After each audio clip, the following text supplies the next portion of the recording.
అలా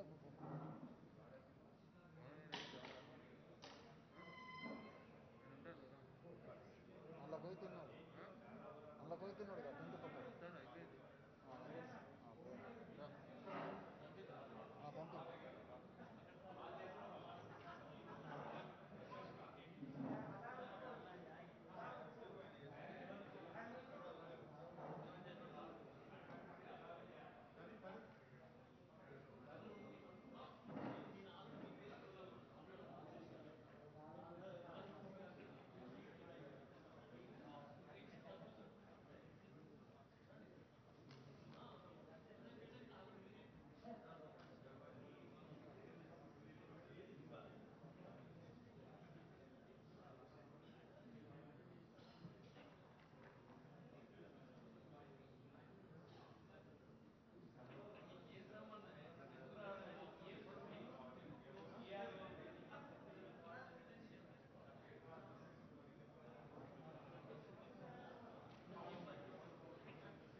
మామూలు ఇంటలేడు కదా నేను చెప్తే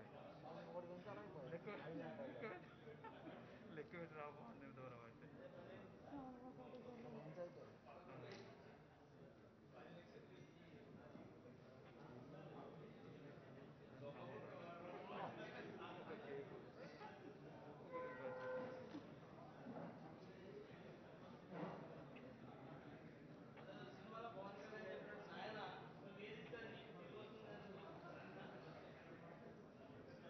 మామిడి ఇక్కడ అడుగుతాను అదే నువ్వు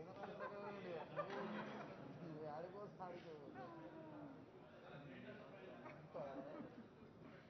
టీం అంతా సీరియస్ ఇచ్చేది సీరియస్ అక్కడ ఎక్కడ ఉన్నాడు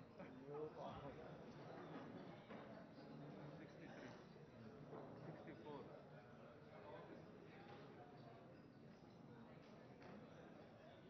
64 64 రెడ్డి చేస్తా 62 అంటే ఇద్దరు యాడ్ అయ్యారు ఆయన మా 64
నర్సరీ 68 ఎక్కడికో మావాడు వచ్చినాక వెళ్ళిపోయినా 68 ఆయనే చెప్తున్నాడు ఎట్లనే చెప్తాను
లేదు అది ఇంపార్టెంట్ కాదు నువ్వు ఏదన్నా మీ సిటీకి పంపిస్తే నేను పోతాను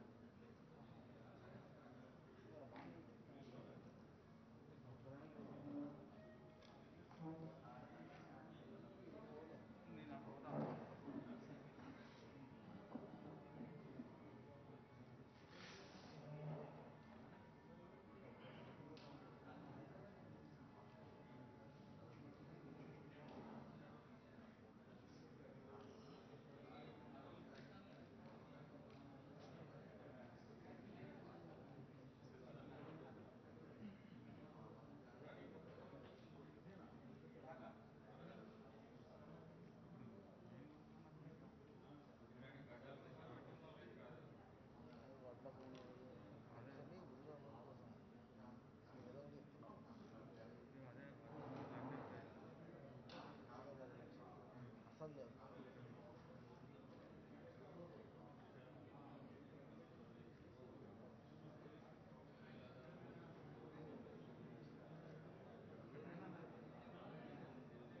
అయింది 72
వాళ్ళకి ఇచ్చిన అవి కదా బాబు వాళ్ళకి కాపీలు ఇచ్చాను.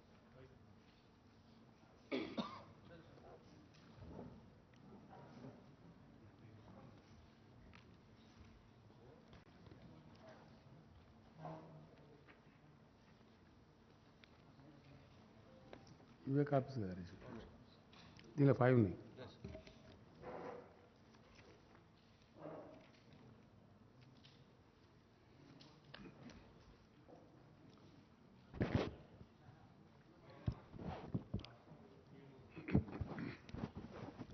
మీరు తొందరగా ఇచ్చేస్తే బెటర్ అందరికి.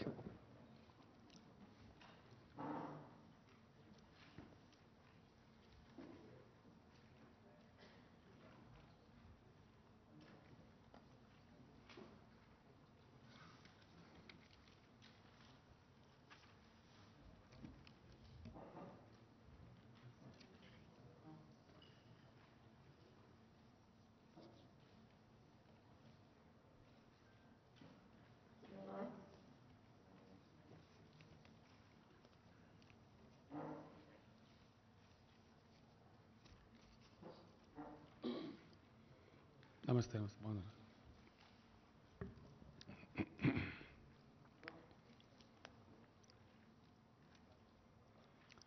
చెప్పేసుకుందాం కదా.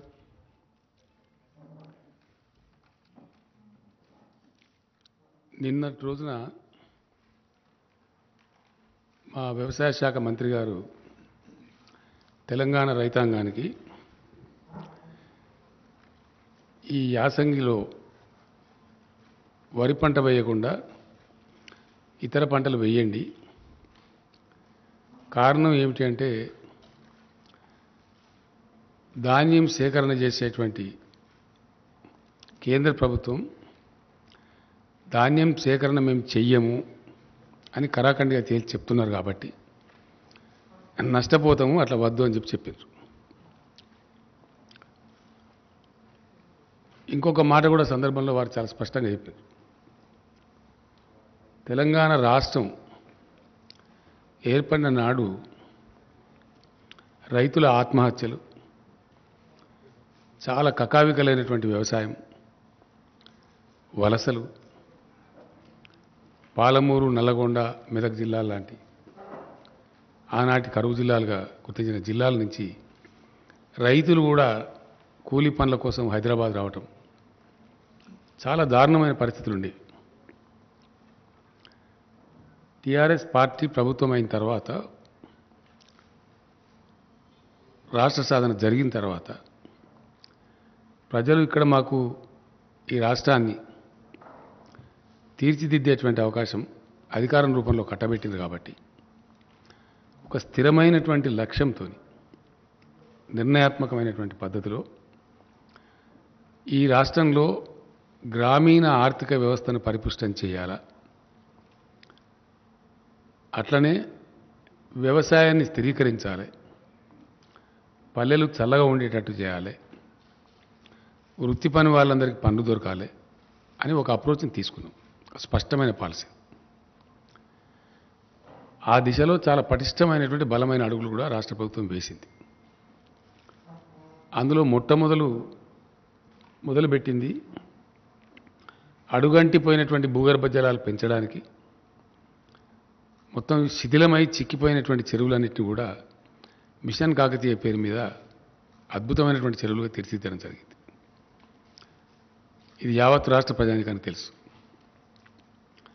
ఆ తదనంతరం చాలా అస్తవ్యస్తంగా, లోపభూయిష్టంగా, ఎప్పుడు వస్తుందో ఎప్పుడు పోతుందో తెలియనటువంటి కరెంటును పూర్తిగా సంస్కరించి అనేక పెట్టుబడులు పెట్టి 24 గంటలు అన్ని రంగాలకు భారతదేశంలో మరే రాష్ట్రంలో లేని విధంగా వ్యవసాయానికి కూడా 24 hours clean power supply, very clean power, standard power, quality పవర్ను కూడా సప్లై చేసినాం. అది మాత్రమే సరిపోదు అనే ఆలోచనతో పెట్టుబడులకు కూడా చిన్న చిన్న రైతాంగం, ఇక 93% పైబడి చిన్నకారు రైతులు ఉన్నారు కాబట్టి ప్రపంచంలో ఎక్కడ లేదు, ఇండియాలో కాదు, రైతు బంధు అనేటువంటి పథకాన్ని తెచ్చి మొదట పంటకు 4,000తో ప్రారంభించి దాన్ని 5,000కు పెంచి ఎకరానికి 10,000 రూపాయలు పెట్టుబడి కోసం ఒక సంవత్సరంలో ఇచ్చే ప్రభుత్వం ఒకటే ఒక ప్రభుత్వం ఇండియాలో, తెలంగాణ ప్రభుత్వం. అట్లాగే రైతులు చితికిపోయినారు కాబట్టి, బ్రతుకులు ఆగమైనవి కాబట్టి, చిన్న రైతులు పాపం చనిపోతే ఆ కుటుంబాలు రోడ్డున పడతాయి కాబట్టి అక్కడ కూడా ఇబ్బంది రావద్దని చెప్పి దాదాపు 13,000-14,000 కోట్లు యావత్తు రైతాంగం యొక్క ప్రీమియం కూడా ప్రభుత్వమే చెల్లిస్తూ ఒక పైసా కూడా రైతు మీద భారం లేకుండా రైతు బీమా పథకాన్ని కూడా తెచ్చినాం. ఇది కూడా unique scheme in the world. ఆ రోజు ఆయన ఎల్ఐసి చైర్మన్ గారే చెప్పారు, Telangana state is the largest customer of LIC అని చెప్పి ఆ చైర్మన్ గారే బాహాటంగా హెచ్ఐసిసిలో సభలో చెప్పినారు. ఇట్లాంటి ఇంకా అనేక చర్యలు. ఆ కాలంలో విత్తనాలు సరిగ్గా దొరికేటివి కావు, విపరీతమైన కల్తీ విత్తనాలు ఉండేటివి. మొత్తం భారతదేశంలో కేంద్రాన్ని కొన్ని నెలల పాటు కొట్లాడి ఒప్పించి పీడీ యాక్ట్, కల్తీ విత్తనాల అమ్మిల మీద పీడీ యాక్ట్ ఉన్న ఒకే ఒక రాష్ట్రం తెలంగాణ, ఇండియాలో ఎక్కడ లేదు. అది కూడా మమ్మల్ని చాలా సతాయించింది కేంద్రం అది ఇవ్వమంటే. అనేక నెలలు పోరాటం చేసి కేంద్రాన్ని ఒప్పించి కల్తీ విత్తనాలు అమ్మిన వాళ్ళ మీద పీడీ యాక్ట్ తెచ్చిన ఒకే ఒక రాష్ట్రం ఇండియాలో. ఇది రైతాంగం యొక్క శ్రేయస్సును కోరుకొని. ఎరువులు అసలు దొరికేటి కావు. తెలంగాణ ఏర్పడక ముందు రైతాంగానికి ఎరువులు కావాలంటే రోజుల తరబడి లైన్లలో ఉండటం, అక్కడ గలాటాలు కావటం, చివరికి పోలీస్ స్టేషన్లలో ఎరువు బస్తాలు పెట్టిన అమ్మిన పరిస్థితులు కూడా మనం చూసినాం. రైతులు చూసింది అందరి గమనంలో ఉంది, అందరికి తెలిసిన విషయం. ఆ రోజు మొత్తం వాడినటువంటి ఎరువులలో ఈరోజు 3 ఫోల్డ్స్ పెరిగిపోయింది. అప్పటికిప్పటికి 3 రెట్లు ఎక్కువ పెరిగింది. దాదాపు 50-55 లక్షల టన్నుల 2 పంటలకు కలిపి ఎరువుల వాడకం జరుగుతూ ఉంది. ఆ రోజు కేవలం 13-14 లక్షలు ఉంటేనే పోలీస్ స్టేషన్లో పెట్టి అమ్మించారు.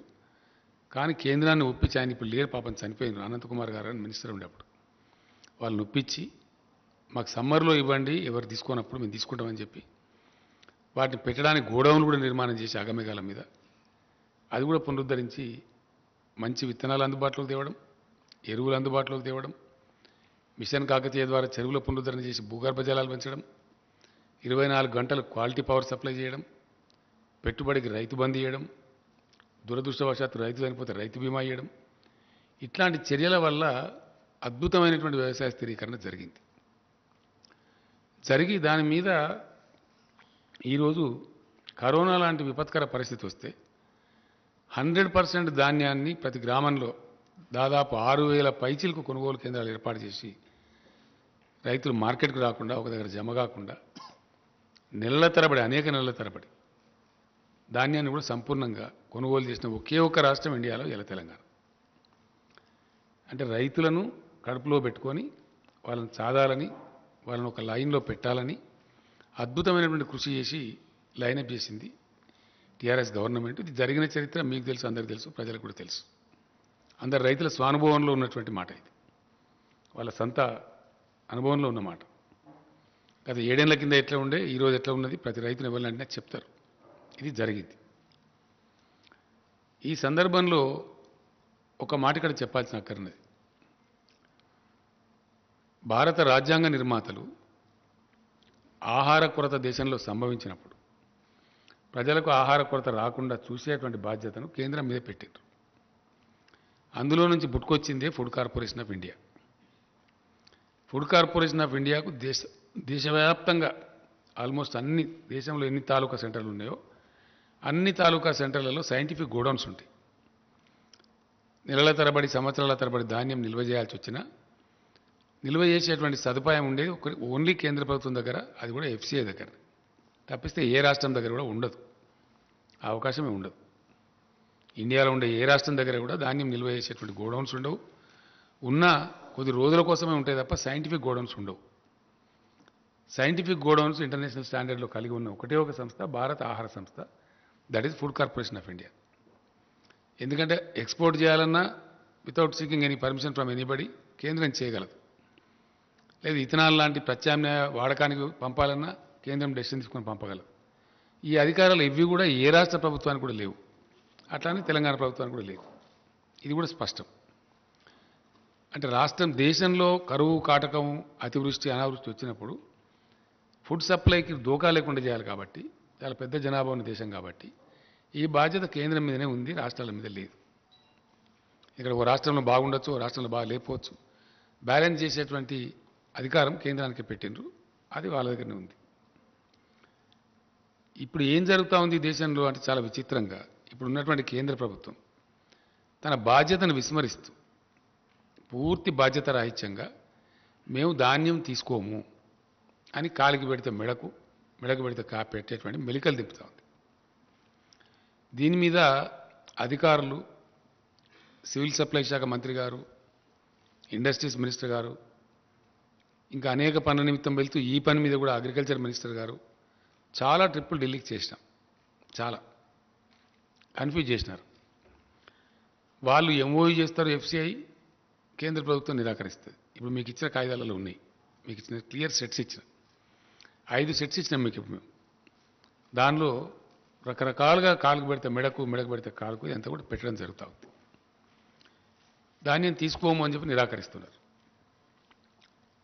రాష్ట్రాలు ఏం చేయలేవు, ధాన్యాన్ని తీసుకుని ఎక్కడ పెట్టాలి? రాష్ట్రం పెట్టే వ్యవస్థ లేదు, ఎక్స్పోర్ట్ చేసే అధికారం లేదు, మళ్ళీ కేంద్రం దగ్గరకు పోవాలా, ఆ నిల్వలు పెట్టేటువంటి గోడౌన్స్ లేవు. కాబట్టి రాష్ట్రం ఏం చేయజాలదు. చరిత్ర మొత్తం చూస్తే కూడా మనం మొత్తం స్వతంత్రం వచ్చిన కానీ చెప్పేదాకా గతంలో మీ అందరికి గుర్తుండే ఉంటుంది లెవీ బియ్యం సేకరణ అనేది. అప్పుడు ఆహారం ధాన్యం తక్కువ ఉన్నప్పుడు రైతు వేరే చోట అమ్ముకుంటా అంటే అమ్ముకొని ఇవ్వకుండా కూడా బలవంత పెట్టి లెవీ సేకరణ అని చెప్పి చేసేది. ఖచ్చితంగా ప్రతి రైతు, ప్రతి మిల్లర్ ఇంత ఇవ్వాలని చెప్పి చేసేది ఒక కాలంలో. ఇప్పుడు ఆ బాధ్యత కేంద్రం మీదనే ఉంటుంది. మొన్న ఈ మధ్య దాదాపు 4 రోజుల క్రితం ఎంత కొంచెం చిక్కు వస్తుందని చెప్పి తెలిస్తే నేనే స్వయంగా ఢిల్లీకి వెళ్ళి ఆ సంబంధిత శాఖ మంత్రి గారిని కలిసి మాట్లాడడం జరిగింది. ఎఫ్సిఐ ఎంఓయూ చేయడం, మీరు నిరాకరించడం, మరి ఇది సరైన పద్ధతి కాదు కదా. 1 సంవత్సరం టార్గెట్ మీరు ఎంత తీసుకుంటారో చెప్పండి మా రాష్ట్రం నుంచి, దాని ప్రకారం మేము రైతులకు కూడా చెప్తాం, పంట మార్పిడి చేసుకుంటామని చెప్పినాం. ఆ పంట మార్పిడి చేయించండి అని నాతో చెప్పిండి. ఆయన నాతో చెప్పడానికి మీకు ఇచ్చిన సెట్స్లో కూడా ఉంది. 3 టైమ్స్ క్లియర్గా పంట మార్పిడి చేయించండి, పంట మార్చండి, మార్చిన పంట రైతులు వేస్తే వాళ్ళకి ఇన్సెంటివ్ కూడా ఇవ్వండి అని చెప్పి కూడా రాశారు. క్లియర్ మీకు ఇచ్చిన సెట్స్లో ఉంది, తీసుకోమని చెప్పి. ఇక్కడ ఇంకో విచిత్రమైన పరిస్థితి ఏంటంటే ఈ బియ్యం, దీనికి ఒక చిన్న కథ ఉన్నది, ఇది ప్రజలకు తెలియాలి కాబట్టి నేను చెప్తా ఉన్నాను. ఏంది కథ అంటే వర్షాకాలంలో పండే పంటనేమో తక్కువ టెంపరేచర్ ఉన్నప్పుడు పంట చేతికి వస్తుంది, అప్పుడు దానికి నూకలు కావు, మిల్లర్స్ కూడా ప్రాబ్లం ఉండదు. తెలంగాణ ప్రాంతంలో యాసంగిలో పండే పంట ఏదైతే ఉంటుందో అది ఫిబ్రవరి 20 తర్వాత ఫ్లవరింగ్ అంటే ఈంతేనే ధాన్యం వస్తుంది, లేకపోతే తాళైపోతుంది. ఫిబ్రవరి 20 తర్వాత న్యాచురల్గా మన దగ్గర టెంపరేచర్స్ పెరుగుతాయి. మార్చ్ ఏప్రిల్ దాకా వరి కోతలు జరుగుతాయి. అప్పుడు 35 డిగ్రీస్ దాటిపోతుంది. అప్పుడు ఏమైందంటే నూక అయిపోతుంది. ఆ నూక కావద్దు, ఎక్స్పెక్టెడ్ అవుట్ టర్న్ రావాలి అంటే దేశంలో కొన్ని రాష్ట్రాలలో బాయిల్డ్ రైస్ వినియోగం ఉంది కాబట్టి దాన్ని బాయిల్ చేసి మిల్లర్స్ తయారు చేసి ఇస్తారు. పబ్లిక్ డిస్ట్రిబ్యూషన్ సిస్టమ్ కింద కంట్రోల్ బియ్యం ఇచ్చేది ఏదైతే ఉంటుందో కేంద్ర ప్రభుత్వమే అన్ని రాష్ట్రాలకు కేటాయిస్తుంది కాబట్టి వాళ్ళు బాయిల్డ్ రైస్ తీసుకునేది యథావిధిగా రాష్ట్రాలకు పంపించి వాళ్ళు దాన్ని తీసుకోమని నిరాకరిస్తున్నారు. అంటే తెలంగాణలో యాసంగి వరి పంట అంటే బాయిల్డ్ రైసే, మామూలు రైస్ రాదు. వస్తే అది తగ్గిపోతుంది. వర్షాకాలందేమో రా రైస్ వస్తుంది, కానీ దీనిలో రాదు. యాసంగిలో వరి పంట అంటే డెఫినెట్గా బాయిల్ చేయాల్సి వస్తుంది మ్యాక్సిమం. రా రైస్ పడితే ఏమైందంటే నూక ఎక్కువైపోయి బియ్యం % తగ్గిపోయి అది గిట్టుబాటు కాదు, అందువల్ల చెయ్యరు. దాన్ని దృష్టిలో పెట్టుకొని కేంద్రం తీసుకొని అంటున్నది. గత సంవత్సరం ఏం చేసినారు మీకు ఇచ్చిన దానిలో ఉంది, మీరు 80% బాయిల్డ్ రైస్ ఇవ్వండి, 20% మామూలు రైస్ ఇవ్వండి, మేము తీసుకుంటాం, అన్లిమిటెడ్ క్వాంటిటీ తీసుకుంటామని చెప్పి ఇక్కడ ఉండబడే ఎఫ్సిఐ జనరల్ మేనేజర్ ఆయన మన సివిల్ సప్లైస్ కమిషనర్ గారికి లెటర్ ఇచ్చాడు. 50 లక్షల టన్నుల బాయిల్డ్ రైస్కు ఒప్పందం చేసి ఇచ్చారు. ఆ లెటర్ కూడా ఉంది, మీకు ఇచ్చిన దానిలో ఉంది. కానీ తీరా అయింది ఒక 24 లక్షల టన్నులు తీసుకొని మిగతాది మేము తీసుకోమని మెలకబెట్టారు. నేను మొన్న వెళ్ళినప్పుడు మీరు తీసుకోమంటే మరి మేము ఇప్పుడు ఏం చేయాలా? ఆ ధాన్యం ఎటు పోవాలా? మాకేం వ్యవస్థ లేదు. ఎట్లా ఉంటుంది అంటే మీరు భవిష్యత్తులో మాకు బాయిల్డ్ రైస్ ఇవ్వము అని రాతపూర్వకంగా ఇవ్వండి. ఇన్ రైటింగ్ ఉన్నది, మీకు ఇచ్చిన లెటర్లో ఉంది. ఇన్ రైటింగ్ ఇవ్వండి. ఇస్తేనే మీ దగ్గర ఇప్పుడు ఉన్నది తీసుకుంటాం, లేకపోతే తీసుకోం. ఆ విధంగా చెప్పారు. అప్పుడు ఏం చేస్తాం? ఇక మనం ఆ రైస్ పోవాలి కదా, అది వేల కోట్ల రూపాయల వ్యవహారం. డబ్బులతో మరి పెట్టి రైతులకు డబ్బులు ఇచ్చేసినాం, బ్యాంకులో ఇంట్రెస్ట్ పడతా ఉంటుంది. కాబట్టి దాన్ని ఏం చేసినామంటే రైటింగ్ రాసి ఇచ్చినాం ఆయన బలవంతం. కాబట్టి అక్కడికి ఇంకొక 5 లక్షల టన్నులు తీసుకోలే. మొదలు 24 లక్షల టన్నులు, తర్వాత మళ్ళీ 20 లక్షల టన్నులే తీసుకున్నారు. ఇంకొక 5 లక్షల టన్నులు ఇప్పుడు మిగిలింది. ఇది గత యాసంగి వడ్లే. దాని సంగతి ఇంకా తేల్చలేదు కేంద్రం, వాళ్ళ దగ్గర పెండింగ్ ఉంది ఆ ఇష్యూ. నేను చెప్పి వచ్చినా ఆయన మంచిగా పరిశీలించి చేస్తా అని చెప్పిండు. అది అక్కడ పెండింగ్ ఉంది. అదొక భాగం. దాని సంగతి ఏందని తెలియదు. రెండవ భాగం, ఈ సంవత్సరానికి ఎంత ఇస్తారో చెప్పండి అని అడిగినాం. ఆ టీకా మై బాత్ మే బాత్ కాదు, నేను ఐసా నహీ హోతా, నేను ఉంటా, నేను ఇదే పనిగా వచ్చిన. కాబట్టి నేను రేపు కూడా ఉంటా. మీరు పిలవండి, మీ సెక్రటరీని పిలవండి, మీ ఎఫ్సిఐ వాళ్ళని పిలవండి, అందరి ముందు నేనే ఉండి మాట్లాడతాను చెప్పండి. మాకు స్పష్టమైన అవగాహన కావాలి, కన్ఫ్యూజన్లు పనికిరాదని చెప్పి తెల్లారి సమావేశం పెట్టారు. పెట్టిన తర్వాత మంత్రి ఏమంటారంటే మేము ఇంత తీసుకునే పరిస్థితి లేదు, కాబట్టి ఎంతో కొంత నిర్ణయం చేసి మీకు తెలియజేస్తాం, మీకు కమ్యూనికేట్ చేస్తామని చెప్పారు. ఈ రోజు వరకు ఎంత తీసుకుంటామనేది వాళ్ళు చెప్పలే. ఈ సంవత్సరం పంట యాసంగి పోయిన తర్వాత ఈ సంవత్సరంలో ఈ కాలం ఆ కాలం లేదు. బాయిల్ రైస్ అయితే జీరో, మేము తీసుకోం, ఒక కేజీ కూడా తీసుకోం. రా రైస్ ఎంత తీసుకుంటాం అది కూడా చెప్పలేదు. ఈ కన్ఫ్యూజన్లో ఏమైంది, వర్షాకాలంలో మన దగ్గర వేసిన పంట 62 లక్షల పైచిలక ఎకరాలలో తెలంగాణలో వరి పంట వేసిండ్రు. ఇప్పుడు కోతలు స్టార్ట్ అయింది. ఇప్పుడు స్టార్ట్ అయిపోయి ధాన్యం వస్తూ ఉంది. సరే, దానికి కేంద్రం తీసుకుంటామని చెప్పారు. వాళ్ళు ఎంతో కొత్త తీసుకుంటామని, ఎంత తీసుకుంటామని చెప్పలే. ఇప్పటికి ఈరోజు కమ్యూనికేషన్ లేదు. ఇదే తీసుకునే పరిస్థితి లేదు వాళ్ళు చెప్పే ప్రకారంగా. అంటే సుమారు 1,70,00,000 దాకా వడ్లు వస్తాయి, 1,10,00,000 దాకా ఇంచుమించుగా రైస్ వస్తుంది. 1,10,00,000 రైస్ ఇప్పుడు వర్షాకాలం పంటనే రెడీగా ఉండి ఏదైతే ధాన్యం మార్కెట్లకు వస్తున్నదో, కొనుగోలు కేంద్రాలకు వస్తున్నదో, ఇప్పుడు రెడీగా ఉంది. దాన్ని తీసుకునే దిక్కే లేదు ఇప్పుడు ఇక్కడ. దానికే ఇంకా లెటర్ రాలేదు. నేను మొన్న కూడా 3 days బ్యాక్ కూడా 4 days బ్యాక్ కూడా ఆ మంత్రి గారికి ఫోన్ చేస్తే నేను విదేశాలకు పోయినా, నేను లేకుంటుంది, మీకు 1-2 daysలో చెప్పేస్తాను చెప్పలే. ఆయన సమాధానం లేదు. లేకపోగా ఏం చేసినారు, మీ దగ్గర 62 లక్షల ఎకరాలలో వరి పంట లేనట్టున్నది, శాటిలైట్ పిక్చర్ చూపెడతలేదు అని మనల్ని కించపరిచే మాట మాట్లాడారు. నాకు కోపం వచ్చి నేను చెప్పిన, ఇదేం పద్ధతి అండి, మీరు తీసుకోమని చెప్పండి, తీసుకుంటామని చెప్పండి. ఒక రాష్ట్ర ప్రభుత్వంగా మేము లేని వారిని ఉన్నట్టు చెప్తామా? అటువంటి అక్రమాకి ఏముంటుంది? అది ఓను మళ్ళీ మేము రికార్డ్స్ డిజిటలైజ్ చేసినాము, ధరణి పోర్టల్ తెచ్చినాము, ప్లస్ రైతు బంధు డబ్బులు ఇస్తాం. మేము ఏ రైతుకు డబ్బులు ఇస్తున్నాం అనేది మా ఫైనాన్స్ సెక్రటరీ గారు ఇక్కడ హైదరాబాద్లో వేస్తే వాళ్ళ బ్యాంక్ ఖాతాలకు వెళ్ళిపోతున్నాయి. కాబట్టి ఇంత పారదర్శకంగా చేసేదాన్ని మీరు కాదని చెప్తే చాలా టూ మచ్, ఇది కరెక్ట్ కాదు అని కోపానికి వచ్చారు. సరేనండి, మంచిది, మీ వాళ్ళని పంపమంటే మన అగ్రికల్చర్ సెక్రటరీ, మన ఫైనాన్స్ సెక్రటరీ మన ఢిల్లీకి పోయి 3 రోజులు ఉండి వచ్చిండ్రు. దాని మీద ఇప్పుడు ఉలుకు లేదు, పలుకు లేదు. ఇప్పటి సమాధానం రాలే. అంటే 62 లక్షల ఎకరాల్లో వచ్చేటువంటి సుమారు 1,70,00,000 వడ్లదే అతి గతి లేదు. ఇప్పుడు ఇది రెడీగా వచ్చిన పంటదే. ఇది ఉన్న యథాతథమైన పరిస్థితి. దీని మీద వాళ్ళు ఎట్లా మాటలు మార్చినరో, ఎట్లా లెటర్లు ఇచ్చినరో, ఇవన్నీ కూడా ఇప్పుడు మీకు నేను 5 sets ఇచ్చిన. దానిలో హైలైట్ కూడా చేసినాం మేము. ఎస్ వస్తుంది ఇప్పుడు ఆటోమేటిక్గా. దానికే ఇప్పుడు ఏం లేదు. ఇది ఈ విధంగా ఉంది. ఈ విధంగా ఉన్నటువంటి దాన్ని ఇదే ఒక ఇబ్బంది ఉంది, ఒక సమస్యాత్మకంగా ఉంది. ఇది ఏం తేలాలని చెప్తే మన ఇటీవల శాసనసభ సమావేశం జరిగినప్పుడు కూడా దానిలో కూడా నేను స్పష్టంగా చెప్పిన రైతాంగానికి ఇదంతా ఇప్పుడు మీకు చెప్పిన సబ్జెక్ట్ అంతా చెప్తూ, నవంబర్లో మొదటి వారంలో కానీ రెండో వారంలో కానీ ప్రకటిస్తారు, ప్రభుత్వం ప్రకటిస్తుంది, యాసంగిలో ఏ పంటలు వేసుకోవడం ఉత్తమం అనే మాట చెప్తామని చెప్పాను. అక్కడి నుంచి సమాధానం లేదు ఒకటి. రెండోది బాయిల్డ్ రైస్ అయితే తీసుకోమని చెప్పిన రెండు స్పష్టంగా ఉంది. కాబట్టి వరి పంట వేస్తే ఏమవుతుంది? రైతులు నష్టపోతారు, అది అమ్ముడు పోదు. రాష్ట్ర ప్రభుత్వం కొనుగోలు చేయజాలదు, బికాస్ కేంద్రం తీసుకోదు కాబట్టి రాష్ట్ర ప్రభుత్వం తీసుకొని ఏం చేయాలా? తీసుకోజాలన్నప్పుడు ఎటు పోవాలి? మరి పోదు.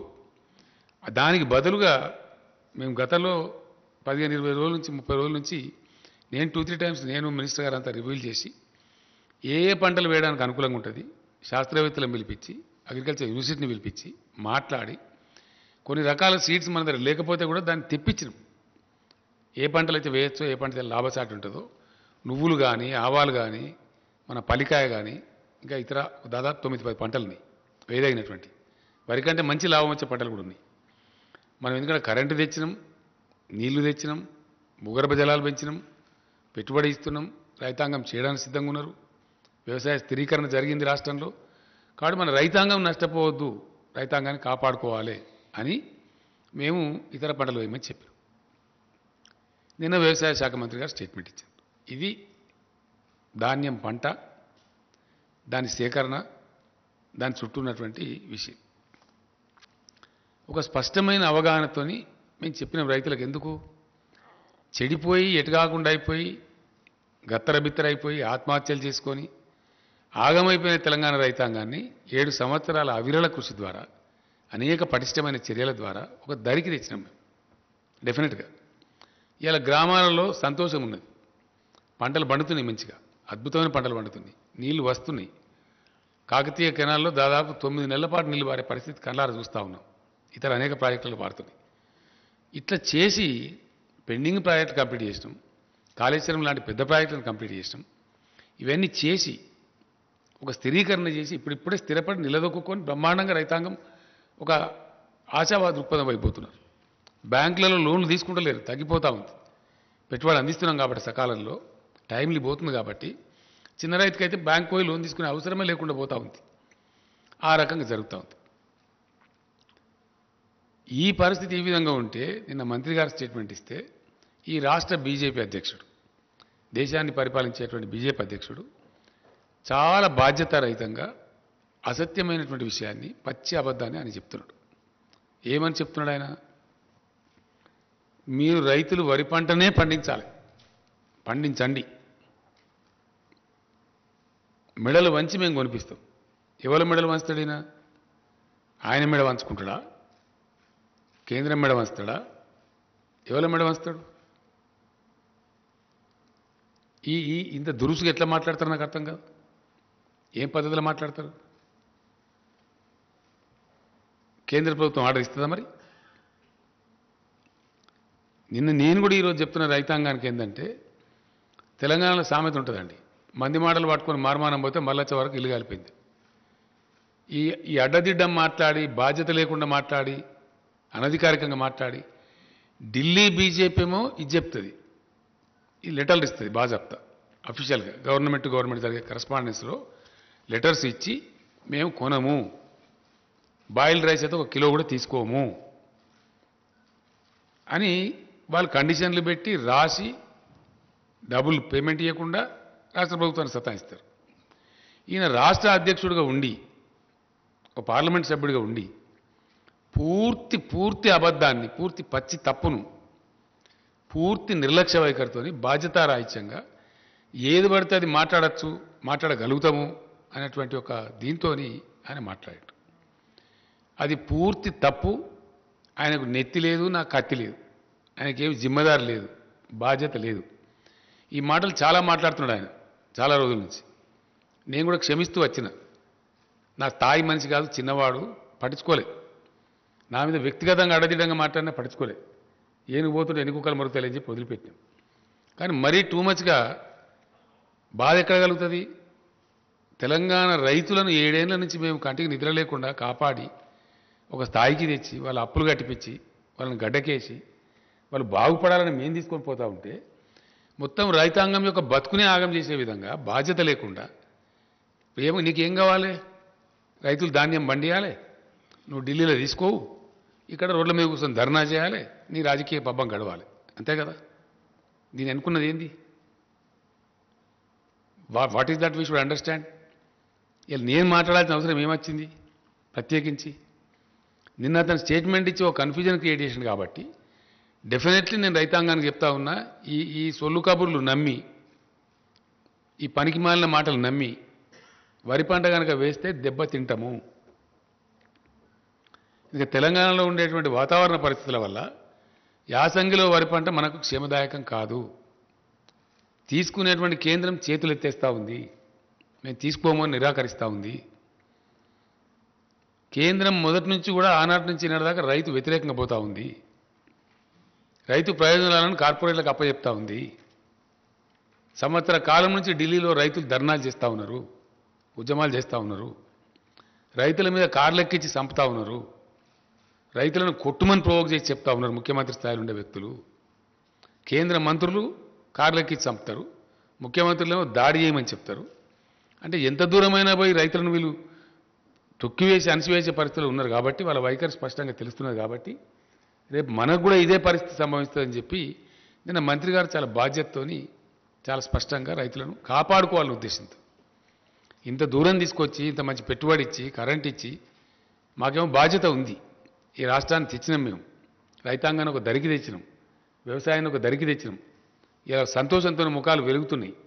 కాబట్టి 7 ఏళ్ళు చాలా మేము సహనంతో ఉన్నాం. వీళ్ళు అడ్డదిడ్డంగా మాట్లాడినా, పిచ్చి పిచ్చిగా మాట్లాడినా, అహంకారపూరితంగా మాట్లాడినా, చాలా దురుసుగా మాట్లాడినా, వాళ్ళ స్థాయిని మించి మాట్లాడినా క్షమించినాం, ఊరుకున్న మేము వదిలిపెట్టినాం. కానీ రైతాంగం జీవితంతోనే ఆడుకుంటాము మా చిల్లర రాజకీయాల కోసం.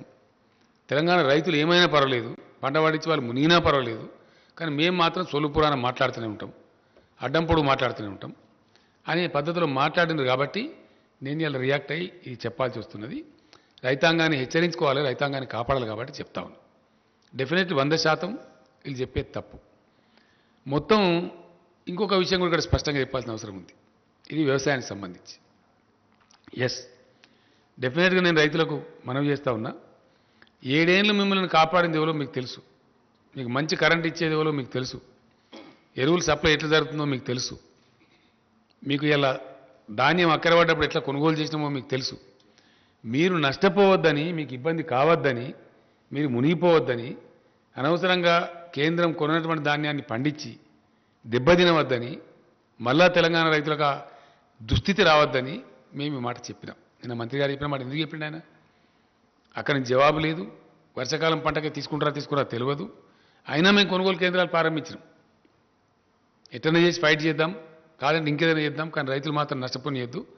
ఈ వర్షాకాలంలో వండిన పంట కొననైతే కొందాం, తర్వాత చూద్దామని చెప్పి ధైర్యం చేసి మేము కొనుగోలు కేంద్రాలు స్టార్ట్ చేస్తాం. కొనుగోలు కేంద్రాలు పెట్టాలని ధర్నా చేస్తారు వీళ్ళే, ఎక్కువ పెట్టాలని చెప్పి. ఢిల్లీలో ధాన్యం కొనరు వీళ్ళే.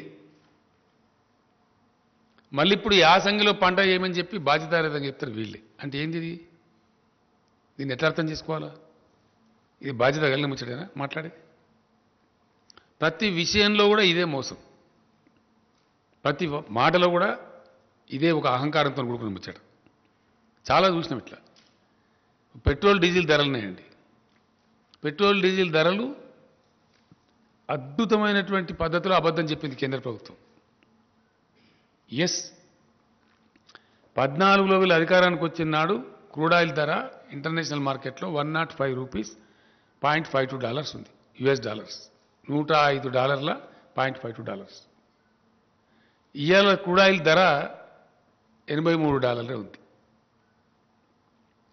బీజేపీ అధికారంలోకి వచ్చిన 2014 నుంచి నేటి వరకు ఏ ఒక్క సంవత్సరం కూడా 105ను మించి పోలే. $105 దాటలే ధర. మనందరికీ తెలిసి మనం వార్తలు చూసినాం. ఆయిల్ ప్రైజెస్ క్రాష్ అయిపోయి $30 పోయింది ఒకసారి, అయితే $30 పోయింది. బ్రెజిల్ దేశం దెబ్బతిన్నది, రష్యా ఎకానమీ దెబ్బతిన్నది, అవన్నీ కూడా మనం చూసినాం. అయినా వీళ్ళు అంతర్జాతీయ విపణిలో పెరిగింది అని అబద్ధం చెప్పి మోసం చేసి 2 మోసాలు చేసిండ్రు కేంద్ర ప్రభుత్వం. ఒకటి, పెరగని అంతర్జాతీయ ధరలు పెరిగినాయి అని అబద్ధం చెప్పిన ప్రజలకు, దేశానికి. నెంబర్ 1. నెంబర్ 2, పెంచే పద్ధతి వాస్తవానికి ఏంటంటే సుంకం పెంచాలి, అది పెంచకుండా దాన్ని సెస్ రూపంలో కన్వర్ట్ చేశారు రాష్ట్రాల వాటా ఎగ్గొట్టడానికి. ట్యాక్స్ రూపంలో కలెక్ట్ చేస్తే ట్యాక్స్ పెంచి చేస్తేనేమో ఆటోమేటిక్గా డివైజ్ పూల్లోకి పోతుంది. రాష్ట్రాలకు 41% వాటా ఇవ్వాలి. రాష్ట్రాల వాటా ఎగ్గొడుతూ, రాష్ట్రాల నోరు కొడుతూ దాని పేరు సెస్ కింద మార్చి సెస్ వసూలు మొదలుపెట్టారు. లక్షల కోట్ల రూపాయలు, అనేక లక్షల కోట్ల రూపాయలు. ఇలా ఏపీ చీఫ్ మినిస్టర్ గారు అయితే పేపర్లో ఒక అడ్వర్టైజ్మెంట్ ఇచ్చిండ్రు. చేసి ఏం చేసిండ్రు? భయంకరంగా పెంచేసిండ్రు. ఆ రోజు 77 రూపాయలు పెట్రోల్ ధర ఉంటే 114.49 రూపాయలు చేసిండ్రు. 77 రూపాయల నుంచి 114 రూపాయలు చేసింది పెట్రోల్ ధర. డీజిల్ ధర 68 రూపాయలు ఉంటే 107 రూపాయలు చేసిండ్రు. 107 రూపాయలు 40 పైసలు చేసి ఈ పెరుగుదల మీద వచ్చిన మొత్తం డబ్బు రాష్ట్రాల నోరుగొట్టి వాళ్ళే తీసేసుకున్నారు. సెస్ రూపంలో మార్చేసి, ట్యాక్స్ రూపంలో పెట్టకుండా. ఇటు రైతులకు, ప్రజలకు మోసం, ప్రజల మీద భారం వేయడం, అబద్ధాలు చెప్పి వేయడం, అంతర్జాతీయ మార్కెట్లో పెరగకపోయినా కానీ పెరిగిందని చెప్పడం, పచ్చి తప్పు, పచ్చి మోసం, ప్రజలను మోసగించడం. రెండవది రాష్ట్రాల వాటా ఎగ్గొట్టడం సెస్ రూపంలోకి మార్చి. ఈ రెండు పనులు చేసి పెంచి ఇప్పుడు ఏం జరిగింది? మొన్న జరిగిన ఉప ఎన్నికలలో ప్రజలు తీవ్రంగా రియాక్ట్ అయ్యారు, కొట్టిండ్రు. ఇప్పుడు 4 రాష్ట్రాల ఎన్నికల్ని అక్కడి కోసం కంటి తుడుపు చర్య కింద, ఐవాష్ కింద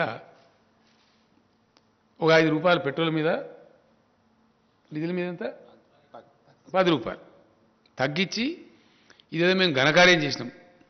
పెంచింది కొండంతా, తగ్గించింది పిసరంత. కొండంత పెంచి పిసరంత తగ్గించి, ఇంకా ఈ గొప్పతనానికి, మేము చేసిన గొప్పతనానికి, మేము చేసిన మోసానికి మీరు రాష్ట్రాలు కూడా తగ్గించండి. మేము ధర్నాలు చేస్తాం. ఎవరు ధర్నా చేయాలా? ధర్నా మీరు చేయన్నా, మేము చేయన్నా? నేను ఇప్పుడు డిమాండ్ చేస్తా ఉన్న కేంద్ర ప్రభుత్వాన్ని, ఈ రాష్ట్ర బీజేపీ, సెస్ విత్డ్రా చేసుకోండి మొత్తం. కమాన్ విత్ ద సెస్. 105 రూపాయలు దాటనే లేదు. ప్రజల మీద భారం వేయొద్దంటే, మీకు ప్రజల మీద ప్రేమ ఉంటే డెఫినెట్గా మీరు 77 రూపాయలకి పెట్రోల్ ఇచ్చేయాలి. 2014 రేట్కి ఇవ్వచ్చు.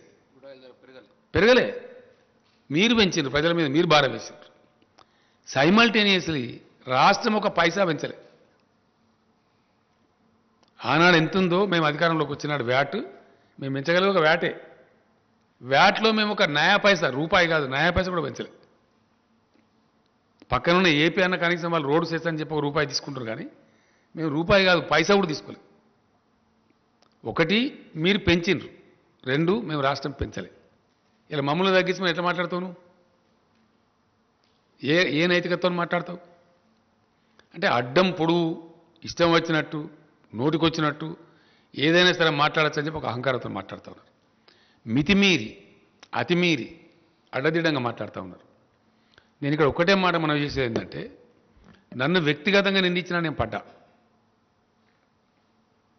ఇదే రాష్ట్ర బీజేపీ అధ్యక్షుడు చాలా చిల్లరగా, చాలా నీచంగా, చాలా దారుణంగా కేసీఆర్ను జైలుకు పంపిస్తాం, మా వ్యూహం మాకు ఉంది, మా జాతీయ అధ్యక్షుడు చెప్పిండు నాకు అని బహిరంగ ప్రకటనలు చేసిండు. అయినా మేము కేర్ చేయలే. ఏనుగోంగా ఎన్ని కుక్కలు మరుగుతాయి అనుకుని నన్ను జైలుకు పంపిస్తావాను? బలుపా, అహంకారమా? ఏం కళ్ళు నెత్తికొచ్చినాయా? ఎవరితో మాట్లాడుతున్నావు నువ్వు? ఇంత అహంకారమైంది నాకు అర్థం కాదు. తప్పులు చేసేది మీరు, ప్రజల మీద భారం వేసేది మీరు, రైతులను మోసం చేసేది మీరు, రైతులు పండించే ధాన్యాన్ని కొనంది మీరు. మీ అసమర్థతను, మీ తెలివి తక్కువతనాన్ని, మీకు పరిపాలించలేని శక్తి లేనితనాన్ని ఇలా రాష్ట్రాల మీద రుద్ది, రాష్ట్రాల ముఖ్యమంత్రులను జైలు పంపుతావాను? ముడతావా కేసీఆర్ను? ముట్టు చూడు బిడ్డ, టచ్ చేసి చూడు కేసీఆర్ను. కేసీఆర్ను జైలుకు పంపి నువ్వు ఇక్కడ బతికి బట్టగాడి తిరుగుతా అనుకుంటున్నావా? ఏమి మేము చేతులు ముడుచుకొని కూర్చున్నాం అనుకుంటున్నావా? ఇష్టం వచ్చినట్టు మాట్లాడచ్చునా? ఇష్టం వచ్చిన ప్రచారాలు చేయొచ్చునా? సోషల్ మీడియాలో ప్రచారం, బయట ప్రచారం, అన్ని అబద్ధాలు, అన్నిటికన్నీ. మేమేదో డబ్బులు ఇస్తే మేము డైవర్ట్ చేసినట్టు మాట్లాడడం. ఇచ్చిన డబ్బులు మిమ్మల్ని జాదే తెలంగాణ అయ్యాల. అది నేను చెప్తలేను, రిజర్వ్ బ్యాంక్ ఆఫ్ ఇండియా చెప్పింది. It's not my statement. Reserve Bank of India best contributing స్టేట్స్లో the best contributing state is Telangana అని చెప్పింది. మేమిచ్చే డబ్బుల మీద మీరు నడుపుతారు ఢిల్లీ, మీరు ఇచ్చే డబ్బుల మీద మేము నడపలేము. మొత్తం మీద ఈ ఏడేండ్లలో గతించిన ఏడేండ్ల కాలంలో రాష్ట్రానికి కేంద్రం నుంచి వచ్చిన సొమ్ము కేవలం 42,000 కోట్ల రూపాయలు. Only 42,000 crores. అది అన్ని రాష్ట్రాలకు వచ్చినట్టు మనకు వచ్చింది. మెయిన్గా దానిలో 2-3 స్కీమ్లే ఉంటాయి. ఒకటి నరేగా, రెండవది NRHM, national rural health machine, మూడవది సర్వశిక్షా అభియాన్ అని ఎడ్యుకేషన్. ఇంతకు మించి రావు డబ్బులు. ఒక్క రోజు కూడా ఒక్క రూపాయి ఇవ్వలేదు. స్టేట్ రీఆర్గనైజేషన్ చట్టం ఏదైతే ఉందో ఆ చట్టం ప్రకారంగా 450 కోట్లు మనకు రావాలి. BRGF funds, backward region development funds ఎగ్గొట్టిండ్రు. అవి తీసుకొని రారు వీళ్ళు, అవి మాట్లాడరు, దాని గురించి మాట్లాడరు. మంత్రుల మీద, ముఖ్యమంత్రి మీద పెద్దంతరం చిన్నంతరం లేకుండా కళ్ళు నెత్తికెక్కి ఎంత పడితే అంత మాట్లాడి, మేము ఎందుకంటే రాష్ట్రం కొత్తగా తెచ్చుకున్నాం, ఎందుకు మనకు పెద్ద కేంద్రంతో అంత పెద్ద అప్ఫ్రంట్ కన్ఫ్రంటేషన్ ఎందుకు, ఒక పద్ధతిగా రాష్ట్రాన్ని సెటిల్ చేసుకుందామని మేము ఓపిక వహించి సంయమనం వహించి కేంద్రం సహకరించకున్నా 5 సంవత్సరాలు హైకోర్టు విభజన చేయలే. ఎందుకు చేయలేదు నేను అడుగుతా ఉన్నా. ఏం కారణం చేసి చేయలేదు? మీది అసమర్థ ప్రభుత్వం కాదా? Why did not you separate the high court for 5 long years? What was the intention behind it? రాష్ట్రం వస్తుంది, రాష్ట్రానికి నీళ్ళ వాటర్ రావాలి. మేము అడిగినాం, కేంద్ర ప్రభుత్వాన్ని అడిగే అధికారం మాకు ఉంది కాబట్టి అడిగినాం. సెక్షన్ 3 కింద ట్రిబ్యునల్కి రిఫర్ చేయండి, మాకు వాటర్ తేల్చాలని చెప్తే ఈరోజు తేల్చారు. ఏం కారణం? మీ అసమర్థతనా, మీ అవివేకమా, మీ తెలివి తక్కువతనమా, మీ చేతగాంతనమా? అది చేత కాదు మీకు, అది మాట్లాడేది లేదు. BRGF ఫండ్స్ 450 కోట్లు రావాలి, దాని గురించి మాట్లాడేది లేదు. చట్టం ఉంది, నవోదయ పాఠశాలల చట్టం ఉంది. ఇప్పటికీ 50 దరఖాస్తులు ఇచ్చిన ప్రధానమంత్రికి నేను 50. కొత్త జిల్లాకు ఒక నవోదయ పాఠశాల పెట్టి తీరవాలే కేంద్ర ప్రభుత్వం అని చట్టం ఉంది. ఇది యాక్ట్ ఉందండి, మీరు యాక్ట్ కింద మాకు ఇవ్వాలి ధర్మం అని చెప్పి కొత్త జిల్లాలకు నవోదయ పాఠశాల ఇవ్వమంటే ఒక్కటి కూడా ఇవ్వలే. నో. 157 కళాశాలలు, మెడికల్ కళాశాలలు మంజూరు చేస్తే తెలంగాణకు ఒకటి ఇవ్వలే. Not even 1.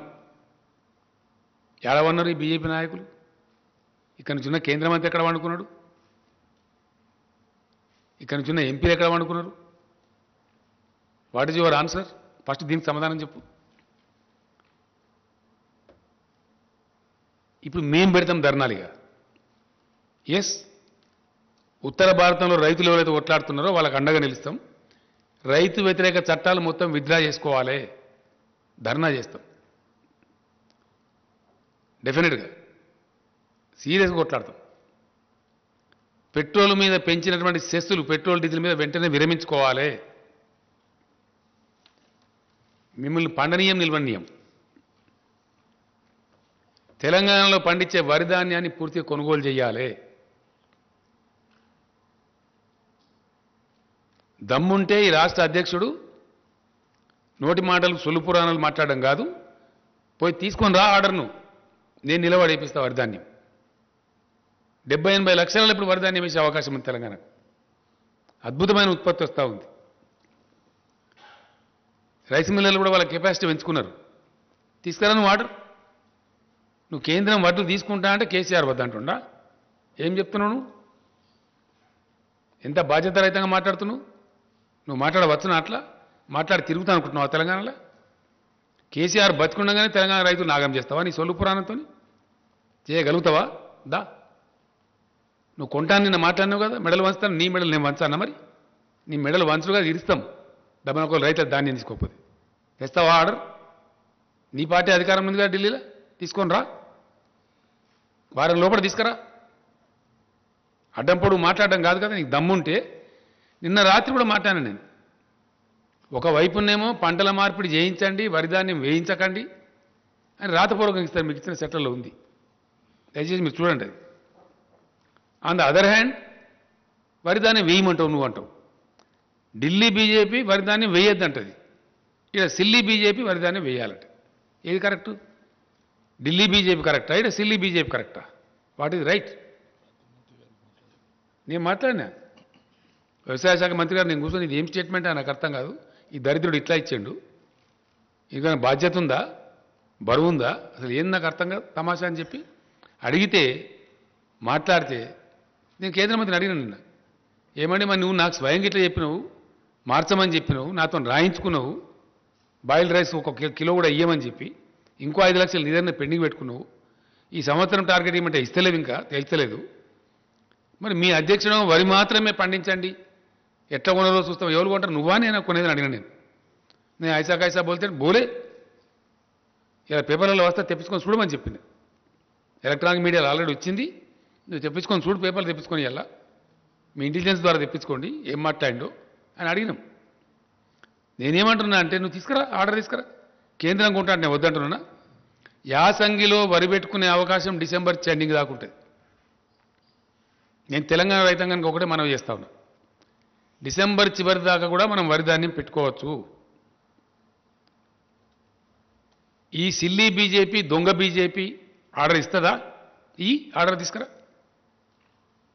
1.5 కోటి టన్నులు తీసుకుంటాం బాయిల్ రైస్ అని చెప్పి తీసుకురా, మొత్తం నేనే సీడ్ సప్లై చేయించి బ్రహ్మాండంగా నేనే పంట వేపిస్తాను, నిలబడి అన్ని జిల్లాల మంత్రులు ఎమ్మెల్యేలు నిలబడి బ్రహ్మాండంగా పొలాలు చేపిస్తాం, కావాల్సినంత పట్టేంత వాటర్ ఉన్నది, ఫుల్ పవర్ సప్లై చేస్తున్నాం, పెట్టుబడి ఇస్తున్నాం రైతాంగానికి, మేమే వేయిస్తాం మరి పంట, తీసుకురాను అంటే ఏమన్నట్టు ఇది? బాధ్యతారహితంగా ఇష్టం వచ్చినట్టు సొల్లు పురాణం మాట్లాడుకుంటా, అబద్ధాలు ప్రచారం చేసుకుంటా మేము ఇట్లా తిరుగుతామంటే ఇప్పటిదాకా చెల్లింది. But now you will face. వర్షాకాలం ధాన్యం తీసుకునేదాకా నిద్ర పోనీయం, యాసంగి పక్కకు పెట్టు, కేంద్ర ప్రభుత్వాన్ని నిద్ర పోనీయం, ఇక్కడ వీళ్ళని కూడా తిరగనీయం బజార్ మీద. మేం చేస్తాం ధర్నా, మీ ధర్నా సంగతి ఏందో, మెడలు ఎవరు ఇవ్వంచాను, నీ ఇవ్వంచానా, నా ఇవ్వంచాను, ఎవరు ఇవ్వంచాను, ఏ ప్రభుత్వాన్ని ఇవ్వంచాను, ప్రజల ముందు పెడతాం బజార్లో. చాలా ఇష్యూలున్నాయి, ఇంకా చాలా అనేకమైన ఇష్యూల్ని. ఇన్ని రోజులు ఎందుకన్నా మేము ఒక మర్యాదగా పద్ధతిగా కొత్త రాష్ట్రం కాబట్టి దీన్ని సెటిల్ చేసుకుందాం అని చెప్పినాం. అన్ని ఉల్టాపల్టా మాట్లాడతారు, ప్రతి విషయానికి ఉల్టాపల్టా మాట్లాడతారు, ప్రతి విషయానికి అబద్ధాలు చెప్పడం. మీకు చేత కాదు, మీరేం చేయలే, మేము కమిట్మెంట్ ఉన్నవాళ్ళు, మీ రాష్ట్రం తెచ్చిన వాళ్ళు. ఎస్, మేము దళిత బంధు పథకం తెచ్చినాం, 100కు 100% దాన్ని అమలు చేస్తాం, మాకు చిత్తశుద్ధి ఉంది, ఇట్స్ అవర్ ఎజెండా. స్పష్టంగా చెప్పిన ఉప ఎన్నిక రాగానే దొంగ మాటలు మాట్లాడడం, అబద్ధాలు చెప్పడం, సోషల్ మీడియాలో ఇష్టం వచ్చినట్టు అవాకులు చెవాకులు పెరగడం, ఇష్టం వచ్చిన పద్ధతులు ఎవరు పడితే వాళ్ళను ఏది పడితే అది మాట్లాడడం, ప్రజలను తప్పుదారి పట్టేయడం. ఇన్ని రోజులు మీ ఆటలు చెల్లినవి బిడ్డ, మీ నోటికొచ్చినట్టు కూస్తున్నారు కారుకూతలు. దళితుల కోసం, గిరిజనుల కోసం పెట్టినటువంటి ఆట్రాసిటీ చట్టాన్ని పట్టుకొని ఒక విధవ లొటపీస్ చట్టం ఉంటాడు. ఎవరు లొటపీస్? చట్టాలు గౌరవం లేదు, కోర్టు గౌరవం లేదు, దళిత గిరిజన ప్రజలంటే భయం లేదు మీకు. ఏం తమాషా చేస్తున్నారా ఈ రాష్ట్రంలో? ఏమో మీ అరాచకమా? ఏం చేసింది మీరు? ఏ వర్గం ప్రజలు చేసినారు? మీ 7 ఏళ్ల పరిపాలన ఈ దేశానికి ఒరగబెట్టింది ఏంటి? ఒక్క మంచి పని ఉందా మీ కేంద్రం చేసిన, ప్రభుత్వం చేసిన మంచి పని? ఒక్కటి మీరు దళితులకు చేసిండ్రా, గిరిజనులకు చేసిండ్రా, బీసీలకు చేసిండ్రా, రైతులకు చేసిండ్రా, నిరుద్యోగ యువకులకు చేసిండ్రా? ఒక్క మాట మీద నిలబడ్డరా? 15 లక్షలు ఇస్తామని ఇచ్చిండ్రా? 2 కోట్ల ఉద్యోగాలు ఇస్తామని ఇచ్చిండ్రా? Yes, I'm questioning as a party president, as a chief minister, I'm questioning. ఏ మాట మీద నిలబడ్డారు మీరు? సందర్భం వచ్చినప్పుడల్లా భావోద్వేగాలు రెచ్చగొట్టడం. అయితే అంతర్జాతీయ సరిహద్దు భావోద్వేగాలు రెచ్చగొట్టాలి, లేకపోతే మతపరమైన భావోద్వేగాలు రెచ్చగొట్టాలి, ఓట్లు దండుకోవాలి. ఇదా రాజకీయం? ప్రజలతో చెలగాటమాడే పద్ధతి ఇదా? ఇలా మొత్తం నాశనం పట్టిన దేశాన్ని, దేశ జీడిపి మంట కలిసిపోయింది, ఫుడ్ సెక్యూరిటీలో నాశనం అయిపోయింది. నేపాల్ కన్నా, బంగ్లాదేశ్ కన్నా, పాకిస్తాన్ కన్నా తక్కువ ఉంటుందా ఇండియా జీడిపి? ఎవరి ఘనకార్యం ఇది? ఎవరి తప్పిది? మీకు చేతగాక, వ్యవహారం చేయరాక, అడ్డగోలు ట్యాక్సులు పెంచి ప్రజల మీద భారం పెంచుకుంటా, మొత్తం ప్రభుత్వ రంగ సంస్థలను ఊడబీకి ప్రైవేటైజ్ చేసి, ఎంత అద్భుతమైన సంస్థనండి ఎల్ఐసి. ఎల్ఐసి లాంటి సంస్థను ఎందుకు ప్రైవేటీకరించాలా? కేంద్ర ప్రభుత్వానికే 30-40 లక్షల కోట్లు ఇస్తారు వాళ్ళు డబ్బులు, మీ బడ్జెట్లో భాగంగా ఉంటుంది అది. అటువంటి బ్రహ్మాండమైన సంస్థలను నిర్వీర్యం చేసుకుంటూ మీరా మాట్లాడే? ఎన్ని రకాల ఒత్తిడి పెడుతున్నారు రాష్ట్ర ప్రభుత్వాలను మీరు? ప్రతి బావి కాడ, రైతు కాడ మీటర్ పెట్టమని చెప్తున్నారు.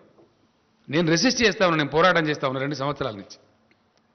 ఎందుకు పెట్టాలో మా రైతాంగాన్ని మేము ఫ్రీగా ఇచ్చుకుంటాం, డబ్బులు మేము కట్టుకుంటాం, బిల్స్ మేము పే చేస్తామంటే కూడా నో పెట్టాలి. లేకపోతే ఆర్ఈసీ ద్వారా పిఎఫ్సి ద్వారా మీకు వచ్చే రుణాలు బంద్ చేయిస్తాం అని బ్లాక్ మెయిల్ చేస్తారు. ఇవన్నీ వాస్తవాలు. ఇప్పుడు తగులుకుంటాం, ఇక మాట్లాడతాం. మీ చరిత్ర ఏందో మా చరిత్ర ఏందో, ప్రజలకు మీరేం చేసినారో మేమేం చేసినామో ఇప్పటిదాకా అలో చేసినాం మేము. బట్ నో, ఖచ్చితంగా కేంద్ర ప్రభుత్వం వెంబడబడతాం, ఇక్కడ ఉండే బీజేపీ వెంబడబడతాం. ఈ సమస్యలకు ఎవరు జవాబు చెప్పానో, ఎవరు బాధ్యత వహించానో, ఈ రైతుల ధాన్యం సంగతి ఏందో, మిగతా పెండింగ్ ఏమి ఇచ్చానండి. స్టేట్ రీఆర్గనైజేషన్ యాక్ట్లో ఉన్న కూడా ఇంప్లిమెంట్ చేస్తలేరు. ట్రైబల్ యూనివర్సిటీ ఇవ్వాలన్నో ఇవ్వం. బయ్యారం ఉక్కు ఫ్యాక్టరీ పెట్టాలన్నో ఇవ్వం. కోచ్ ఫ్యాక్టరీ పెట్టాలి ఇవ్వం. ఒక్క పని ఒక్కడన్నుందా పని? ఈ సోకాల్డ్ బీజేపీ అధ్యక్షుడు కానీ ఇంకోటి కానీ ఇప్పుడున్న కేంద్ర మంత్రి కానీ 10 రూపాయలు పనిచేసినరా తెలంగాణకు? 10 రూపాయలు ఏ పని చేసిండ్రు మీరు? ఒక ఇరిగేషన్ ప్రాజెక్టుకి ఇచ్చిండ్రా? నీతి ఆయోగ్ చెప్పింది మిషన్ కాకతీయ మంచి ప్రోగ్రాం 24,000 కోట్లు ఇవ్వని, మిషన్ భగీరథ మంచి ప్రోగ్రాం ఈవెన్ నీతి ఆయోగ్ రికమెండ్ చేసింది. సింగిల్ నా యాప్ అయితే ఇవ్వలే. 24,000 కోట్లు కాదు, 24 రూపాయలు కూడా ఇవ్వాలి. మా నీటి వాటా వెళ్తారు, హైకోర్టు పెండింగ్లో పెడతారు, 5 ఏళ్ళు కొట్లాట తర్వాత ఇస్తారు. ఎస్ఆర్సీ యాక్ట్లో ఉన్నాయి తేల్చారు. ఉల్టా మళ్ళీ మీరే మాట్లాడతారా? ఇక్కడ మెడల్ వంచుతారా? మీరు ఎవరు మాట్లాడతారు? మీ మెడల్ మీ మెడల్ ఇస్తాం బిడ్డ, జాగ్రత్త. ఒళ్ళు దగ్గర పెట్టుకొని మాట్లాడాలా? పిచ్చి కూతలు కూస్తే ఇన్ని రోజులు ఏదో క్షమించిన మిమ్మల్ని మేము వదిలిపెట్టినాం. మాకు చేతగాక కాదు, అడుగున మిమ్మల్ని తరిమి కొట్టగలుగుతాం. మాకున్న క్యాడర్కు, మాకున్న లెక్కకు, మాకున్న శక్తికి. Yes, we are very powerful party here definitely. Today we are 103 MLAs ఉన్నాం. మా మిత్రపక్షం ఒక మజ్లిస్ పార్టీ ఉంది. 110 ఎమ్మెల్యేలు ఉన్నాం మేము 119లో. మమ్మల్ని ప్రజలు నామినేట్ చేసి వచ్చినాం మేము. మాకు ఎవడో ఢిల్లీకి వెళ్ళి నామినేట్ చేస్తే రాలే. We are nominated by the people of Telangana, by the farmers of Telangana. Now today, for the convenience of union government, I'm demanding the union food minister to declare the government of India policy. Please say what is that you are going to take, what is that you are not going to take. Telangana రైతాంగాన్ని మీరు మోసం చేయవద్దు. మేము రైతులను కడుపులో పెట్టి కాపాడుకుంటున్నాము. మీ చిల్లర రాజకీయాల కోసం వాళ్ళ బతుకులు నాశనం చేస్తామంటే చూస్తూ ఊరుకోడు కేసీఆర్. మా ఇష్టం వచ్చినట్టు మాట్లాడి బాధ్యతారహితంగా మాట్లాడతామంటే మీ మెడలు ఇస్తాం, జాగ్రత్త. ఎస్, డెఫినెట్గా నాలుగే ఉంది కదా, ఇష్టం వచ్చినట్టు మాట్లాడడం, అడ్డగోలుగా మాట్లాడడం, వట్టిగానే ప్రాజెక్టులలో అవినీతి జరిగింది. ఎక్కడ జరిగింది? పెట్టు కేసు, నీ దమ్ముంటే. Yes, conduct enquiry, we are ready. What rubbish you are talking on the streets? ఇష్టం వచ్చినట్టు మాట్లాడుకుంటా, కుక్కలు మురిగినట్టు మురుక్కుంటా, చట్టాలను మాట్లాడుకుంటా, మనుషులను మాట్లాడుకుంటా, అడ్డగోలు ప్రచారాలు చేసుకుంటా, ఇంకా సహించం, జాగ్రత్త. Be careful. మేము ఉద్యమాలు చేసిన వాళ్ళం, మహా రాకాసులతో కొట్లాడిన వాళ్ళం. ఈ గోకాసులు ఏం లేక నలిసి పారేస్తాం. తమాషా చేస్తున్నారా ఈ రాష్ట్రంలో? What is this? ఇప్పటిదాకా మేము ఎందుకన్నా మంచి పద్ధతిలో పోయినాం. నేను ప్రధానమంత్రి కూడా చెప్పిన, మీరు చేయాల్సినవి చేస్తలేరు, అయినా మేము మీకు కోఆపరేట్ చేస్తున్నాం. అనేక సందర్భాల్లో కోఆపరేట్ చేసినాం.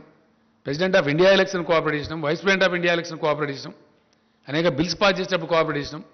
మా మీద ఎందుకంటే మీరు అనవసరంగా ఇట్లా చేస్తారని చెప్పి నేను చెప్పిన, మర్యాదతో చెప్పిన. మేము సంస్కారవంతంగా ఉన్నామని చెప్పిన. ఇంత కుసంస్కారుల్లాగా, హీనుల్లాగా దిగజారిపోయి, రాజకీయాలను దిగజార్చుకుంటూ, రాజకీయ విలువలు దిగజార్చుకుంటూ, ఇష్టం వచ్చిన పద్ధతిలో మాట్లాడుకుంటూ ఎవరిని మోసం చేస్తారండి? ఎన్ని రోజులు చేస్తారు? ఎంతకాలం చేస్తారు? నువ్వు ఇప్పటిదాకా క్షమించడం కానీ బీ కేర్ఫుల్, జాగ్రత్త.